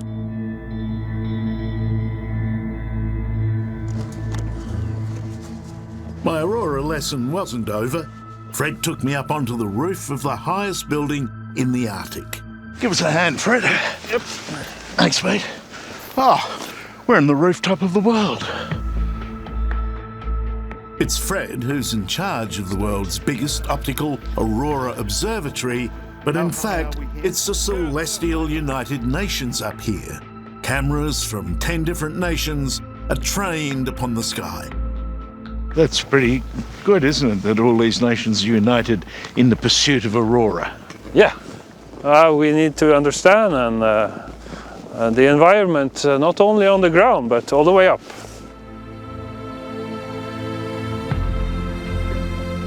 These incredibly light-sensitive cameras have captured the most extraordinary auroras, both by night and day.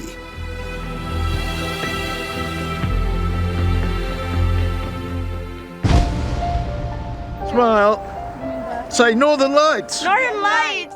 But it's the click of tourist cameras you're now likely to hear around here. I wasn't alone. The number of people coming to Norway to see the Northern Lights has exploded. But according to tourism executive Alan Ketchell, there are no guarantees. You know, with Aurora, the Northern Lights, you never know if she's going to show up. She's the diva. She's the mysterious lady. Do people actually come here and not see it? Oh, yeah. I ask with trepidation.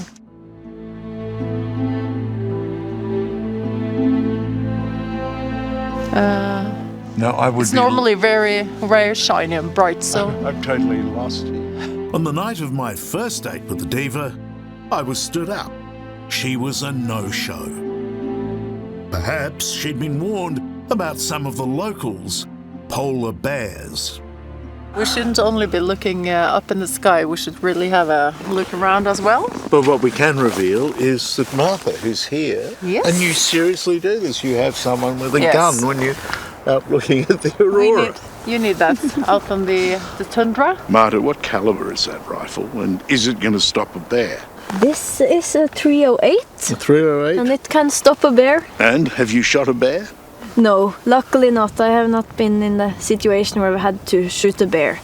What I think about this is it just gives a little further edge to looking for the aurora, waiting for the lady to arrive at the same time a bear might get you. Maybe, yes.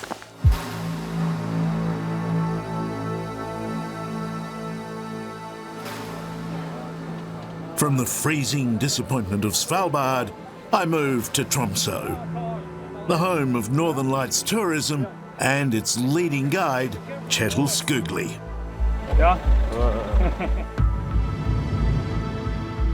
Equipped with the latest technology and a decade of aurora chasing experience, he told me my encounter with the Northern Lights was near inevitable. All I needed was clear skies and patience. Yeah, just be careful here. I can't see much, except up above us.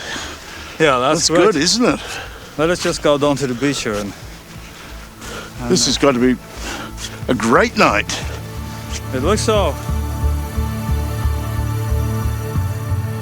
And when finally the diva came out to play, my patience was rewarded and then some. That is magnificent. That is intense.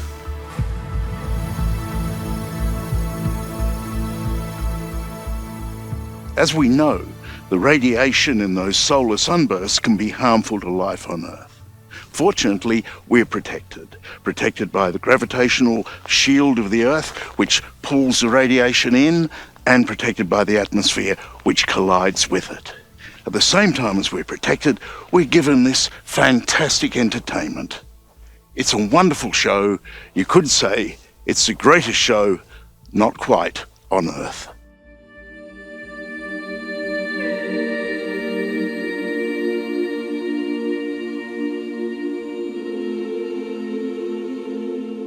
Look at that! Oh yeah, look at that. Hey!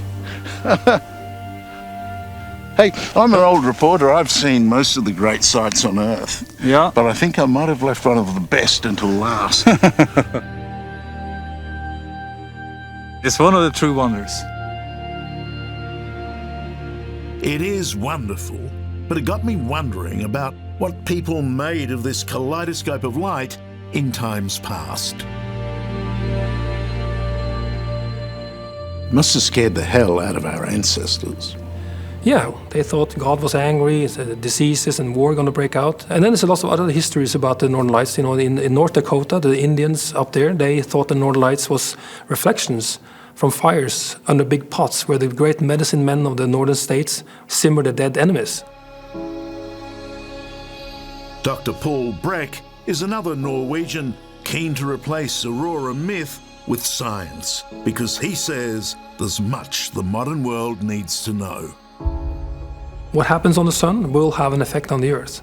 And some of these effects can affect the technology systems we have on Earth, which are we depending on, like GPS, navigation, radio communication, power grids, and so on. So it's a lot of important things that we need to know about the Northern Lights and the Sun-Earth connection. And we call this kind of effect like space weather. Never mind the space weather, the Earth weather was freezing. It's the first time I've ever seen anyone dig a hole in the snow in order to light a fire. But again, thank goodness for Norwegian ingenuity. And out here with Kjetil and Paul, it's 20 degrees below, but no one's going to let a Northern Lights opportunity pass. So in fact, you're telling me that the Northern Lights are always there, it's just we can't see them, night and day. Absolutely. So every single day the Northern Light oval is around the polar region. And here in Norway, we are far north, so you'll always see it as soon as it's clear. And what about this bloke? How good is he as the aurora chaser? He's known to be the best in Norway to find open spaces and take people out exactly places like this. And he knows how to light a fire in the snow. Yes. That's as amazing as what's happening up there. It's small things, you know. I've never seen this. I can't believe this.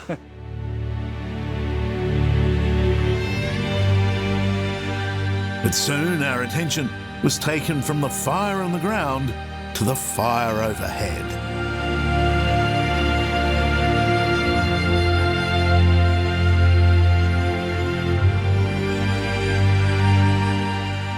It is simply staggering how quickly the northern lights can, as if by magic, start raging across the sky. What a night! My date with the diva was unforgettable.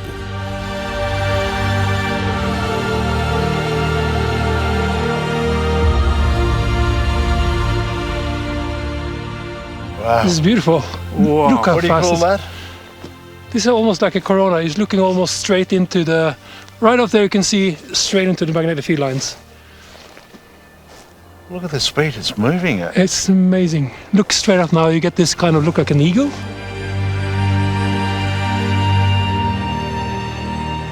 It's magic.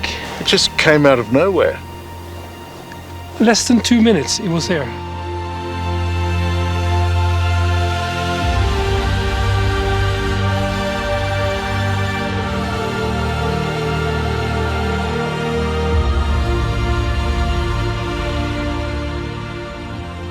Last night you were like a couple of kids. Suddenly the whole sky just exploded, and for us, you know, you get goosebumps every single time. It's different.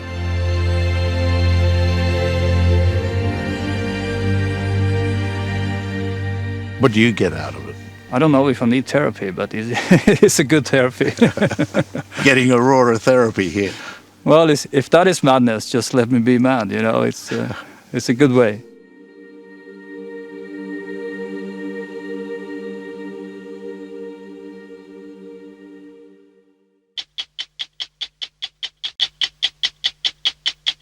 Welcome back to 60 Minutes. I don't want to be glum, but imagine a comet strikes the Earth, or a supervolcano erupts, blacking out the sun for years. Or worse still, there's a nuclear war. Only a small number of human beings would survive, and they, or hopefully we, would have to be incredibly well prepared for the future.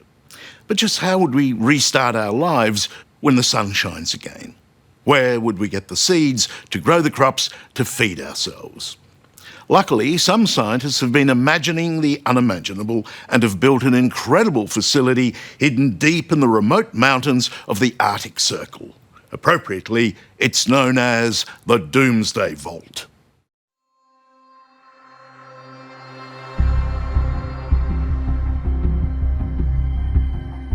In the frozen Arctic wilderness on the Norwegian island of Svalbard, not far from the North Pole, there's a presence looking as alien as a pyramid on the moon.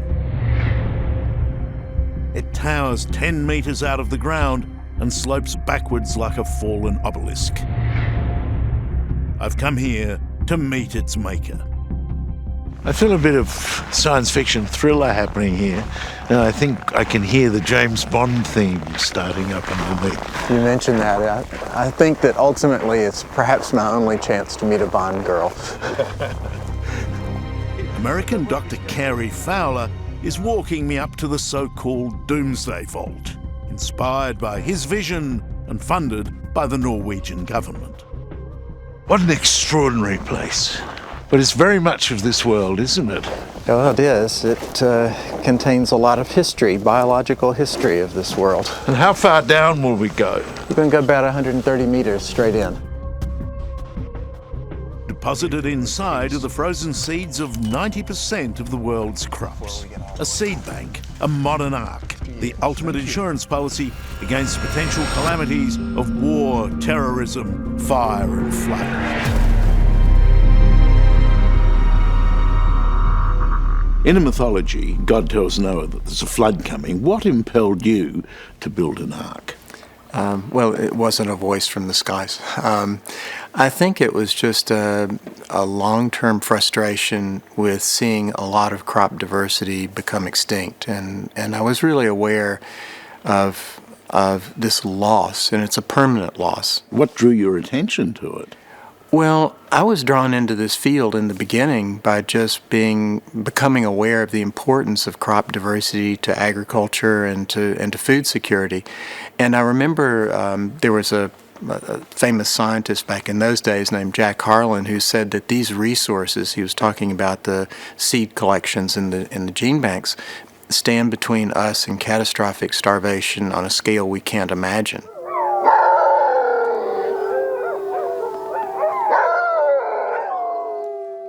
Svalbard in the Arctic Circle is as remote as you can get. Life is rigorous here. There's not much in the way of health services. Pregnant women have to be flown out, so do the critically ill. And they tell me that the ground below your feet is so frozen summer and winter that you can't even dig a hole. So the locals make a grim joke about Svalbard. They say that you can't be born here, you can't die here, and you can't be buried here. Interesting then that perhaps you can save the world here. That's what the Doomsday Vault is all about.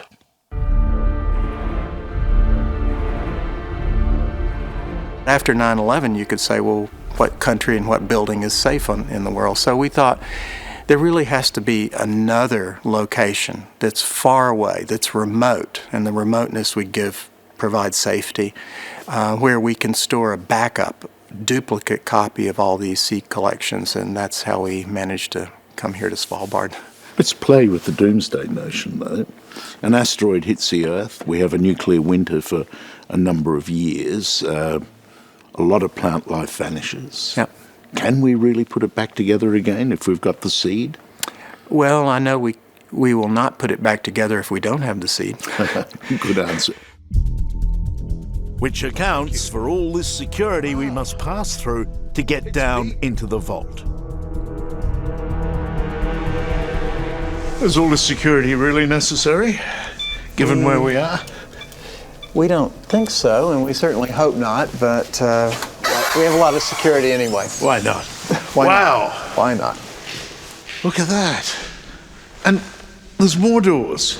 Those are not the last doors. Doors beyond doors. A couple more beyond that. So, Dr. Fowler, can you explain to me your plan for world domination? Yeah. Well, we're just trying to save a few seeds just here. To save the world. Gary Fowler may laugh, but this facility and the visionary doctor himself have been the subject of all sorts of wacky conspiracy theories about the true purpose of the frozen vaults at the end of this long tunnel. Well, there was the Mayan end of the Earth, and somehow we were connected with that, but that was 2012, so that passed by. There are conspiracy theories about this being a secret NATO facility or a secret eugenics project, or somehow Monsanto is involved in it, and we're going to collect all the seeds, and somehow, I don't know, Monsanto is going to get them, or some other company is going to get them and destroy agriculture and take over the world. And I've missed the big story down there. Yeah, you missed the big one. I didn't see anything. You really should have looked more Just closely. a few boxes of seeds. That's right. And this is the Holy of Holies. This is the inner sanctum. This is where we have more agricultural biodiversity than any place on Earth.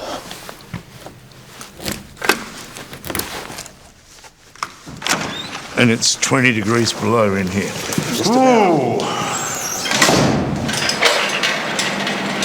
Is there any order to this? No, we put them in as they come, but not in alphabetical order. So here we have the United States collection. Here is South Korea. Over here is an international institution based in Colombia. More Korean seeds and more American. Wow, here's Taiwan.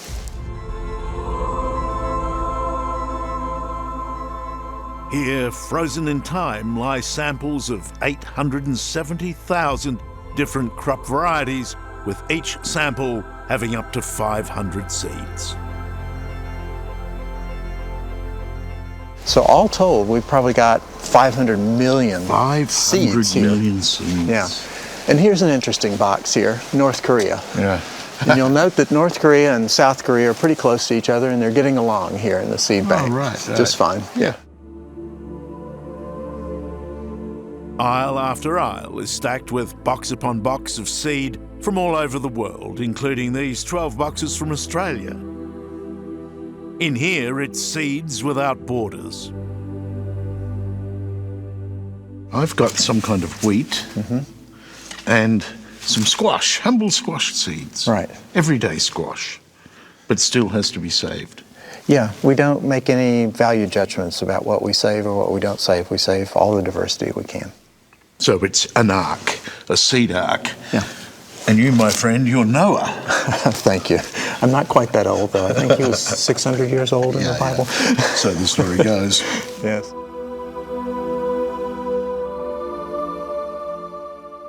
Well, I'm at the very edge of the cave here, and at 20 below, it is so cold it's actually difficult to talk. But I do want to make one observation. It's a fantastic international effort that has brought together more than 90% of the plant varieties of foods on Earth. Almost every country here has contributed something like 500 million seeds. It's an insurance policy that we don't want to draw on. It's a deposit that we hope we never withdraw.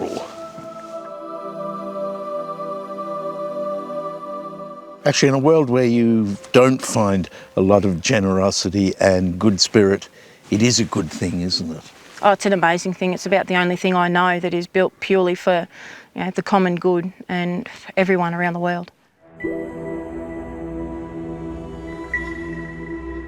From the frozen wastes of Svalbard to the baked outback of the Victorian Wimmera, where I've come to meet Dr. Sally Norton.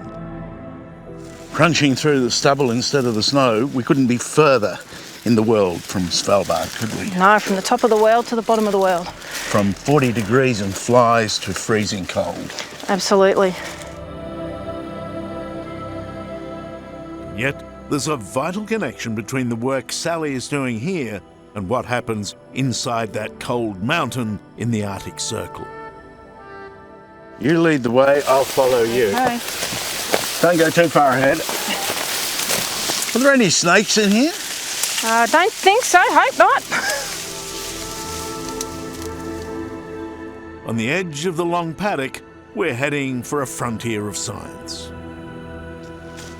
I must admit I could walk past whatever it is that we're looking for and not even notice it. And there it is, Elymus scabra, or common wheatgrass, a survivor for thousands of years, which for a scientist like Sally means there's nothing common about it. And the genes that have helped it survive out here for 10,000 years or maybe longer might be quite useful to that crop of wheat over there as we know it. Absolutely. These are very tolerant. They use very little water. They can survive on nearly nothing compared to an agricultural crop that, even for wheat in these conditions. Yeah, okay, Sally, the only thing is you've got to fatten it up a bit. We do. There's a lot of work to get this into a form that you could use in agriculture, but the genes are there to be used. They're untapped. And this will go down the mine shaft in the Arctic? This will. So we're making some collections this year. Little seed, you're going a long way from home. It certainly is. In this modern age of species extinction, scientists like Sally are in a race against time to collect the vanishing wild cousins of modern-day crops. The seeds found will be stored in the state-of-the-art Australian Grains gene bank in Horsham and a backup copy sent to Svalbard. It's quite incredible to think that such, tiny seeds contain the genes that could really change the productivity and food security for the global wheat production, Because just because you're a little seed doesn't mean you don't have the genes, does it? That's exactly right. Size and shape don't make any difference in the seed world. It's what you've got inside. Come down.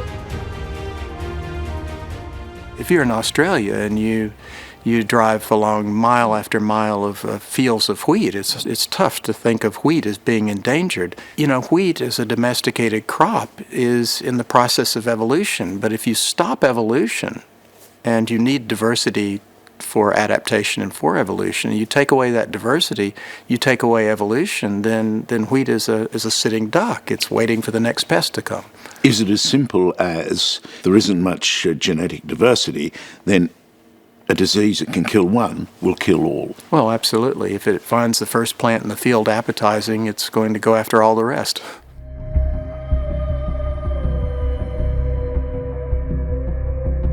In countries like Australia, we tend to take food security, how it's grown, where it comes from, for granted. We simply buy it and eat it. But with the world's population tipped to hit 9 billion by 2050, with climate change a threat to farming, are we sufficiently prepared to survive the serious challenges that lie ahead? You know, I think we're hardwired to deal with immediate threats. You know, if I cock back my fist and go like this, you're going to duck. But if I tell you this is coming at a speed which is only going to hit you 10 years from now, you're not worried about it, are you? Mm-hmm. And that's generally how people react to things. And that's our political system, isn't it? That's how politicians campaign every year. Are you pleased with what you've managed to achieve in your lifetime? I don't think of it so much in those personal terms. I will say that the emotion that I have when I walk into that seed vault is not so much, it's not personal pride, but what it is a real deep sense of peace and satisfaction. And when I walk into that cold room, I see that, you know, there are 870,000 samples of unique crop varieties here. And I say to myself, these are safe. And that's all I ever wanted. And I believe that you quite like to be there alone. I do like it. It's even more peaceful then. I would fear being locked in there. I know how to get out.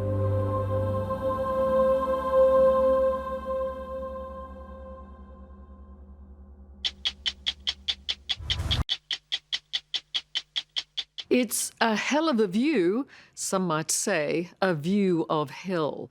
The rivers of molten lava flowing from the Mount Kilauea volcano and reshaping the Hawaiian countryside and coastline. It's completely mesmerising and more than a little bit frightening. The lava stops for nothing. In the last 3 months, it's consumed homes and destroyed livelihoods. But strangely, locals living in its path are very accepting of this fury in their backyards. And that's just as well, because scientists are predicting it probably won't stop for years.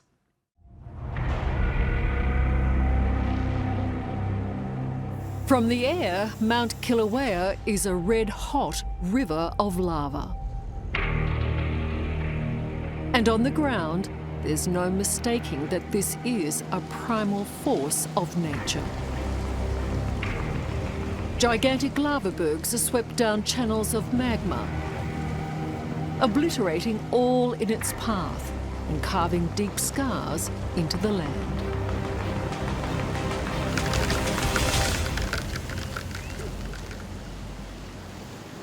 Up close, a river of molten lava is an extraordinary sight.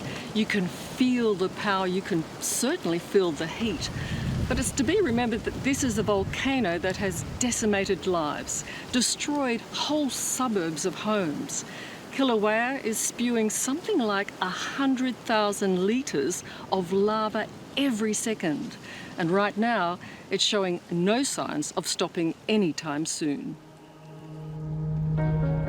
This explosive moment in Kilauea's history is capturing world attention.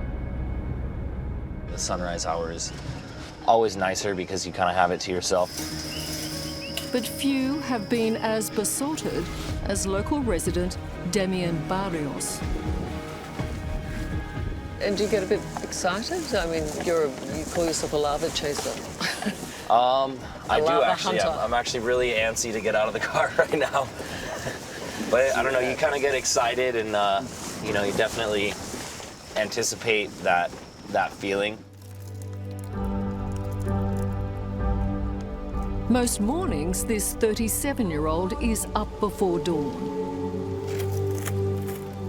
chasing Kilauea's every rumble.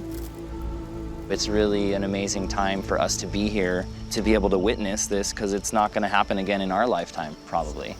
So you feel you're recording history? Absolutely. To be able to see this and photograph it and shoot it is definitely, I feel like it's an honor. You know, I feel privileged to be able to see something like this. In documenting Kilauea in terrifying detail, Damien walks a dangerous line between life and death. I'm just drawn to it, like a moth to a flame. You know, it's like, I am. What is it? You know, I don't know. I guess I'm just really captivated by the raw power of it. I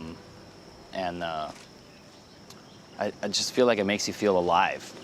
So this volcanic eruption has kind of really been a big reminder of how change is the only constant.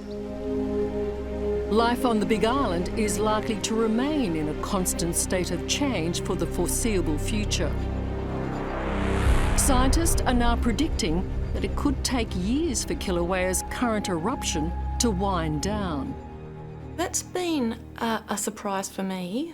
And I think a lot of scientists were sort of expecting that this eruption would be over within maybe 1 month or 2 months. But the eruption has gone on for 3 months now. And unabated. And unabated. So does this mean scientists are scrambling a bit? Scratching their heads, saying, what's going on here? With volcanic eruptions, it's very difficult to predict the exact when of the eruption starting, and it's impossible to predict when the eruptions will finish. So it's like no other disaster, really. That's right. Dr. Rebecca Carey has come to Hawaii all the way from Tasmania, a volcanologist who lives for these moments. I've seen lava channels before, but this is a new experience for me because it is moving so quickly. It almost looks like what we'd see on a river, a standing wave on a river. Actually, you're right. It looks like a wave, doesn't it? Mm. You can see why people would want to come and see this. So mesmerising, and we have to keep reminding ourselves that that is liquid rock. That's about what temperature? 1140 degrees. That's hot. Mm-hmm. Kilauea is Rebecca's outdoor laboratory, albeit a high-risk one, of toxic gases, ash and rocks. It's not dissimilar to walking through Chernobyl, you know? That's right. Everything seems a bit scorched. Mm-hmm. Yeah. But it's out here that she hopes to better understand these eruptions. This is like a little time capsule that tells us everything about how magma was generated in the deep earth, how it got to the surface, and then erupted into the atmosphere. Is that a bit of acid rain? Possibly. It does smell a bit like sulphur gases here. Mm. So potentially the water is mixing with those sulphurous gases to form acid rain. This pelting on your roof, thousands of them, would have been frightening. Oh, absolutely. As well, this would have been at 1100 degrees Celsius. And it would have been travelling at tens of metres per second.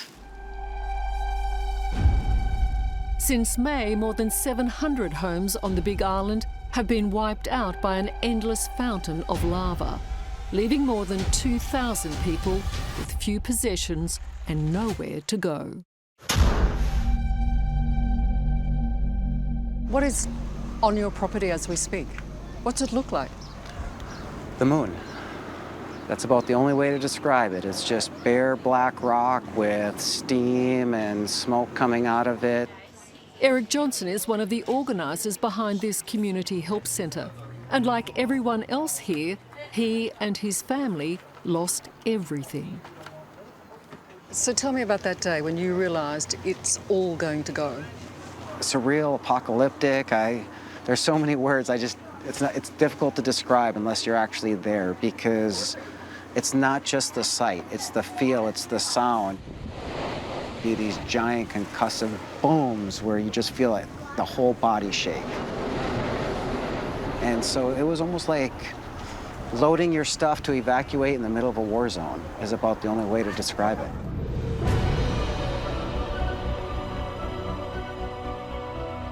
As one of the most active volcanoes in the world, Kilauea has always made her presence felt. She's been erupting continuously since 1983, but mostly in a restrained and orderly fashion.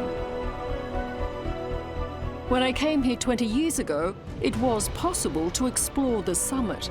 I need to get closer on it than you. But even then, Kilauea's benign appearance You see through the viewfinder. wasn't to be underestimated. That got the eyes. This time, though, Kilauea is definitely not to be meddled with. The impact of this eruption is really unprecedented on Hawaii. The previous eruption in 1960 and the 1955 did have impact on communities, but of course at that time there was less infrastructure, there weren't these big residential areas that had the capacity to be impacted. Neighbourhoods like this one, built under Kilauea's shadow, are now considered ground zero. So that's where the home was? Yeah, right behind that mountain. The road, it's all back there underneath all that lava somewhere. 24-year-old Joe Kikedi and his father lost everything when lava engulfed their farm. The property was taken within half an hour. From beginning to end. And actually my father stayed behind and watched the property burn down. What is that like? Honestly, it's hard to describe. I could almost say I don't even really know.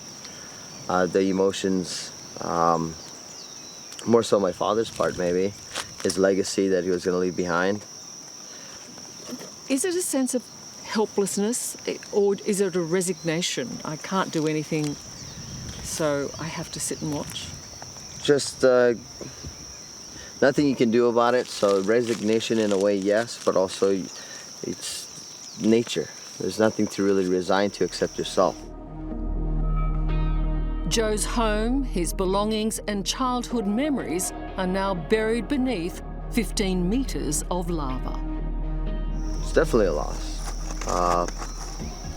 If I had to go back and rethink my last 24 years, I'd do it all the same. I wouldn't trade these last few years for anything. You would build right where you were? You would... Knowing this would happen, yeah. Wow, Joe.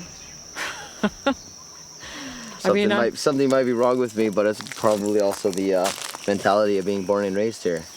This is what this whole island's made out of. This eruption may look and feel apocalyptic, but with every surge of lava, the Big Island grows.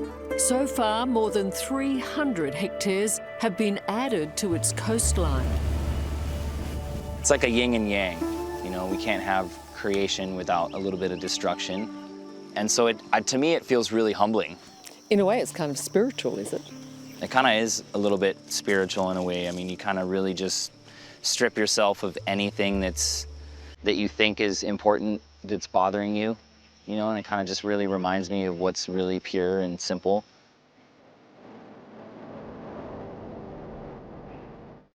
For the locals, Kilauea is both a giver and a taker, a destroyer and a creator. Islanders see this as the work of the goddess of Pele, and that because this volcano has given them so much, she's well within her rights to take it away.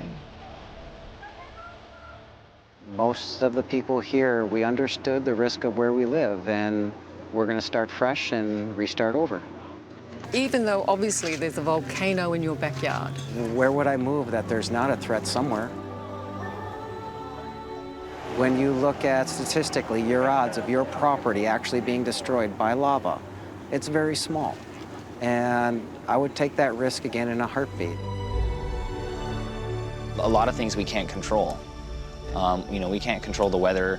We can't control if it decides to rain when you're trying to have a barbecue outside. We can't control the lava. So it's something that we live with and that we learn to accept. And I feel that's a life philosophy in a way too.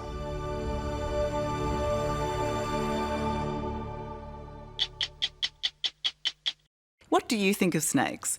For me, not a problem. I quite like them. That is, as long as they're behind thick glass. So being told I was going to a tiny speck of land off Brazil, inhabited by thousands of the most venomous vipers in the world, had me a little freaked out. Not surprisingly, it's known as Snake Island, and it's probably the most dangerous place on the planet. But as deadly as they are, the golden lancehead vipers are actually saving lives because their venom is being used to produce new blockbuster medications. So, with science leading, I agreed to follow, even though I was always ready to run.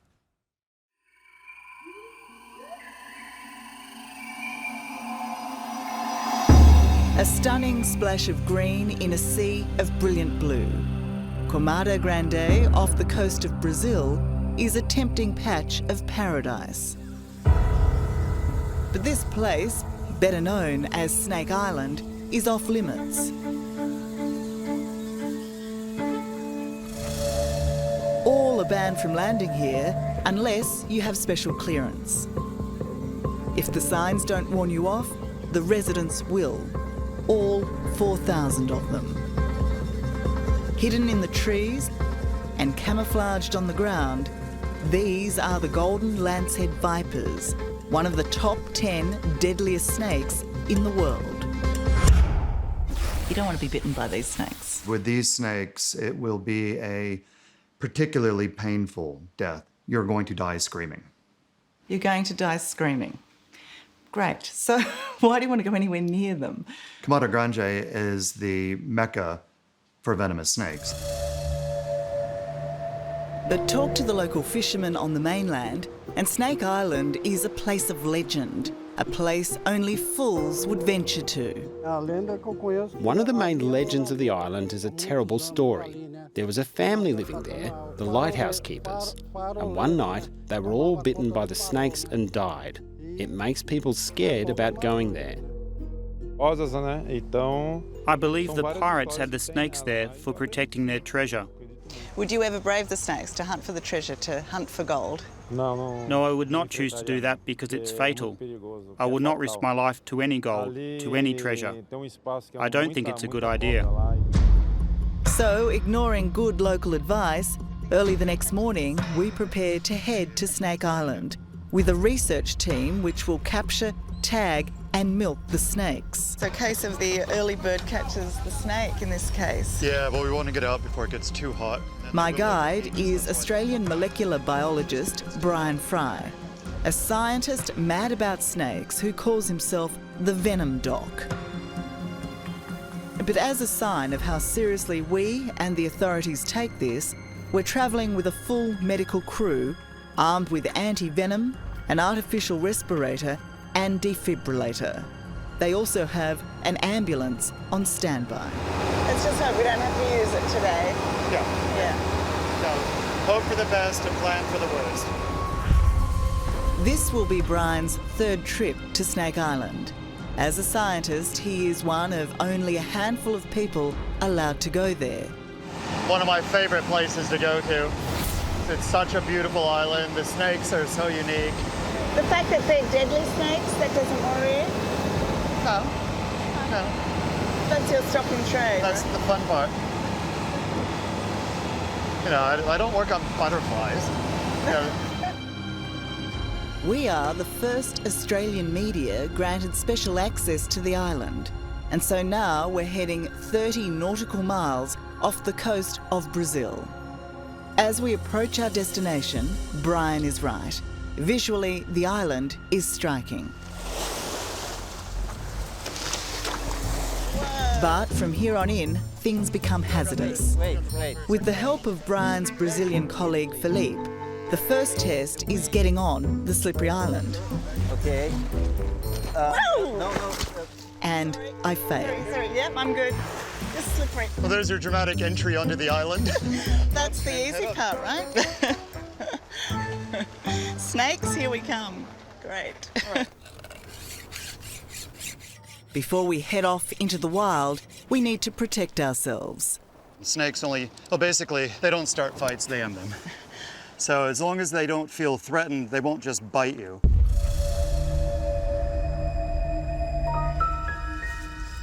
Our aim is to get to the top. Once we get into the forestry area, we'll be straight into our ideal habitat. But while our search for the vipers starts off easy enough, they're a sit-and-wait predator. Kind of think of them as a venomous landmine. the climb becomes steeper and steeper. Be fun coming down here. Add in the 70% humidity and 40-degree day, and this is not a walk in the park. If you step on it, it'll try to bite you. What makes it harder is knowing that every time you grab onto a rock or tree branch to pull yourself up, you could be grabbing a killer snake. I've been told if you want to spot a snake here, to look for yellow or brown leaves. So I've been looking, and wherever I look, up, down, to the side, all I see are dead leaves. So to my untrained eye, these snakes could be anywhere and everywhere. And then we see our first. Where? On the ground in front of us. Moving up towards the rock. Hold the bag, mate. Philippe and Brian quickly bag it for the research team before spotting another less than a metre away. This one appears to be feeding on a dead bird, the main food source for the small but potent golden lancehead snakes. Nice little one, either juvenile female or medium-sized male. But that other one we got was a female, because the females are much larger than males. As we get deeper into the jungle, it's clear we're the visitors here. Brian and Philippe still want to find more snakes to collect. Oh, here's one. To milk their venom. Gosh, they're hard to see, aren't they? So you can see by their camouflage how they look just like a pile of dead leaves. Yeah, in amongst all the other dead leaves. Oh, oh, oh, sorry. So this one's primed for milking for venom. Yeah, it's a nice large female. She'll be in this bag only temporarily. After the venom is collected, she'll be released back into the wild. We could have stepped on that easily, couldn't we? Yeah, yeah. They're so incredibly cryptically coloured. It just makes you wonder about all the ones we haven't seen. Oh, definitely. For every one that we've seen, probably didn't see 5. Doesn't make me feel good at all. But a healthy population of snakes is just what these scientists, led by Philippe Graziotin, want. They're collecting the snake's venom for research, as well as checking the well-being of the lanceheads. So what they're doing is they're collecting all the information they can, the size of it, the weight, is it a male, is it a female, are there a lot of ticks on it, is the body condition healthy? So all of these things, long-term records, will give us an impression of what is the ecological health of the island. While the work is serious, the fun part for these two snake scientists is escaping the lab. My first true love, was venomous snakes. My father was a snake farmer, so I think that I was born with this gene. I like snakes. You're genetically predisposed to snakes. Probably. Yeah. But to work with these killers, they first must be immobilised. They can't move. Most importantly, they can't bite. With it asleep like this, it's hard to believe that I'm actually holding one of the deadliest snakes in the world. But if it was to wake up and if it was to bite, it would not be good, would it? No. No. The golden lanceheads do not exist anywhere else but on Comada Grande. Their isolation has given them some evolutionary quirks. They're 5 times more poisonous than their mainland cousins. And they hunt and eat birds.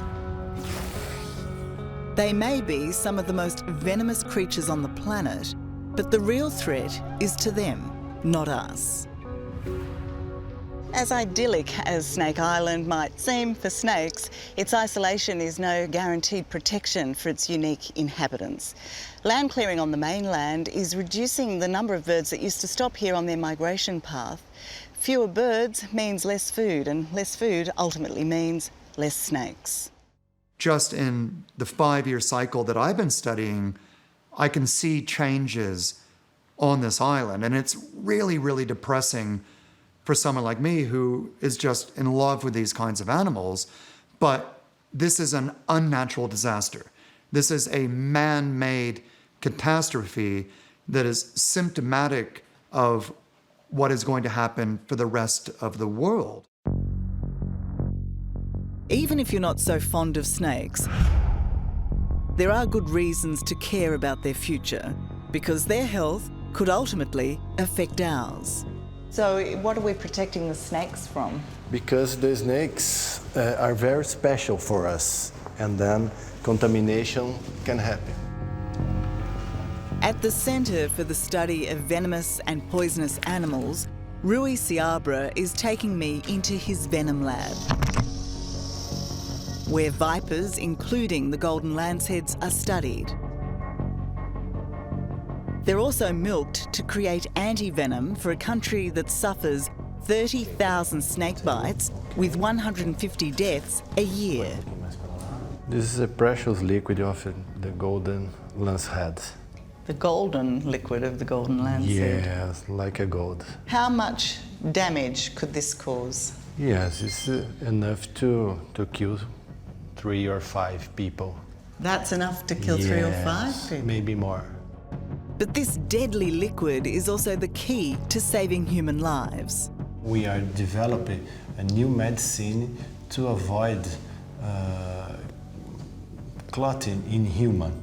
So one of the most dangerous snakes in the world could help save people's lives? Yeah, to save lives. These types of snakes, lance-headed vipers, have already been responsible for life-saving medications, where, for example, if you know of anybody who's taking high blood pressure medication, odds are they're taking captopril or one of its derivatives. This is a drug class built off of a toxin from lance-headed vipers. It was invented 40 years ago, but remains today a $10 billion a year market. And this reinforces why we need to conserve all of biology, because we can't predict where the next wonder drug is going to come from. So even if we don't know it now, it could be responsible for medical miracles down the track. And that's exactly the key, is that we can only harvest what is still around. So if we lose the golden lancehead, we might lose the next wonder drug. As a scientist, but a snake lover first, Brian Fry relishes what many would loathe. I think they're sweethearts. They're very gentle dispositions. Sweethearts. Getting up close and personal with this highly toxic creature in its rare and remote habitat. It's a really special place, and it's somewhere that I feel a real emotional connection with, because I'm completely in my element on a place like this. There's no annoying sounds of human habitation. It's just us in the jungle doing our thing. With the snakes.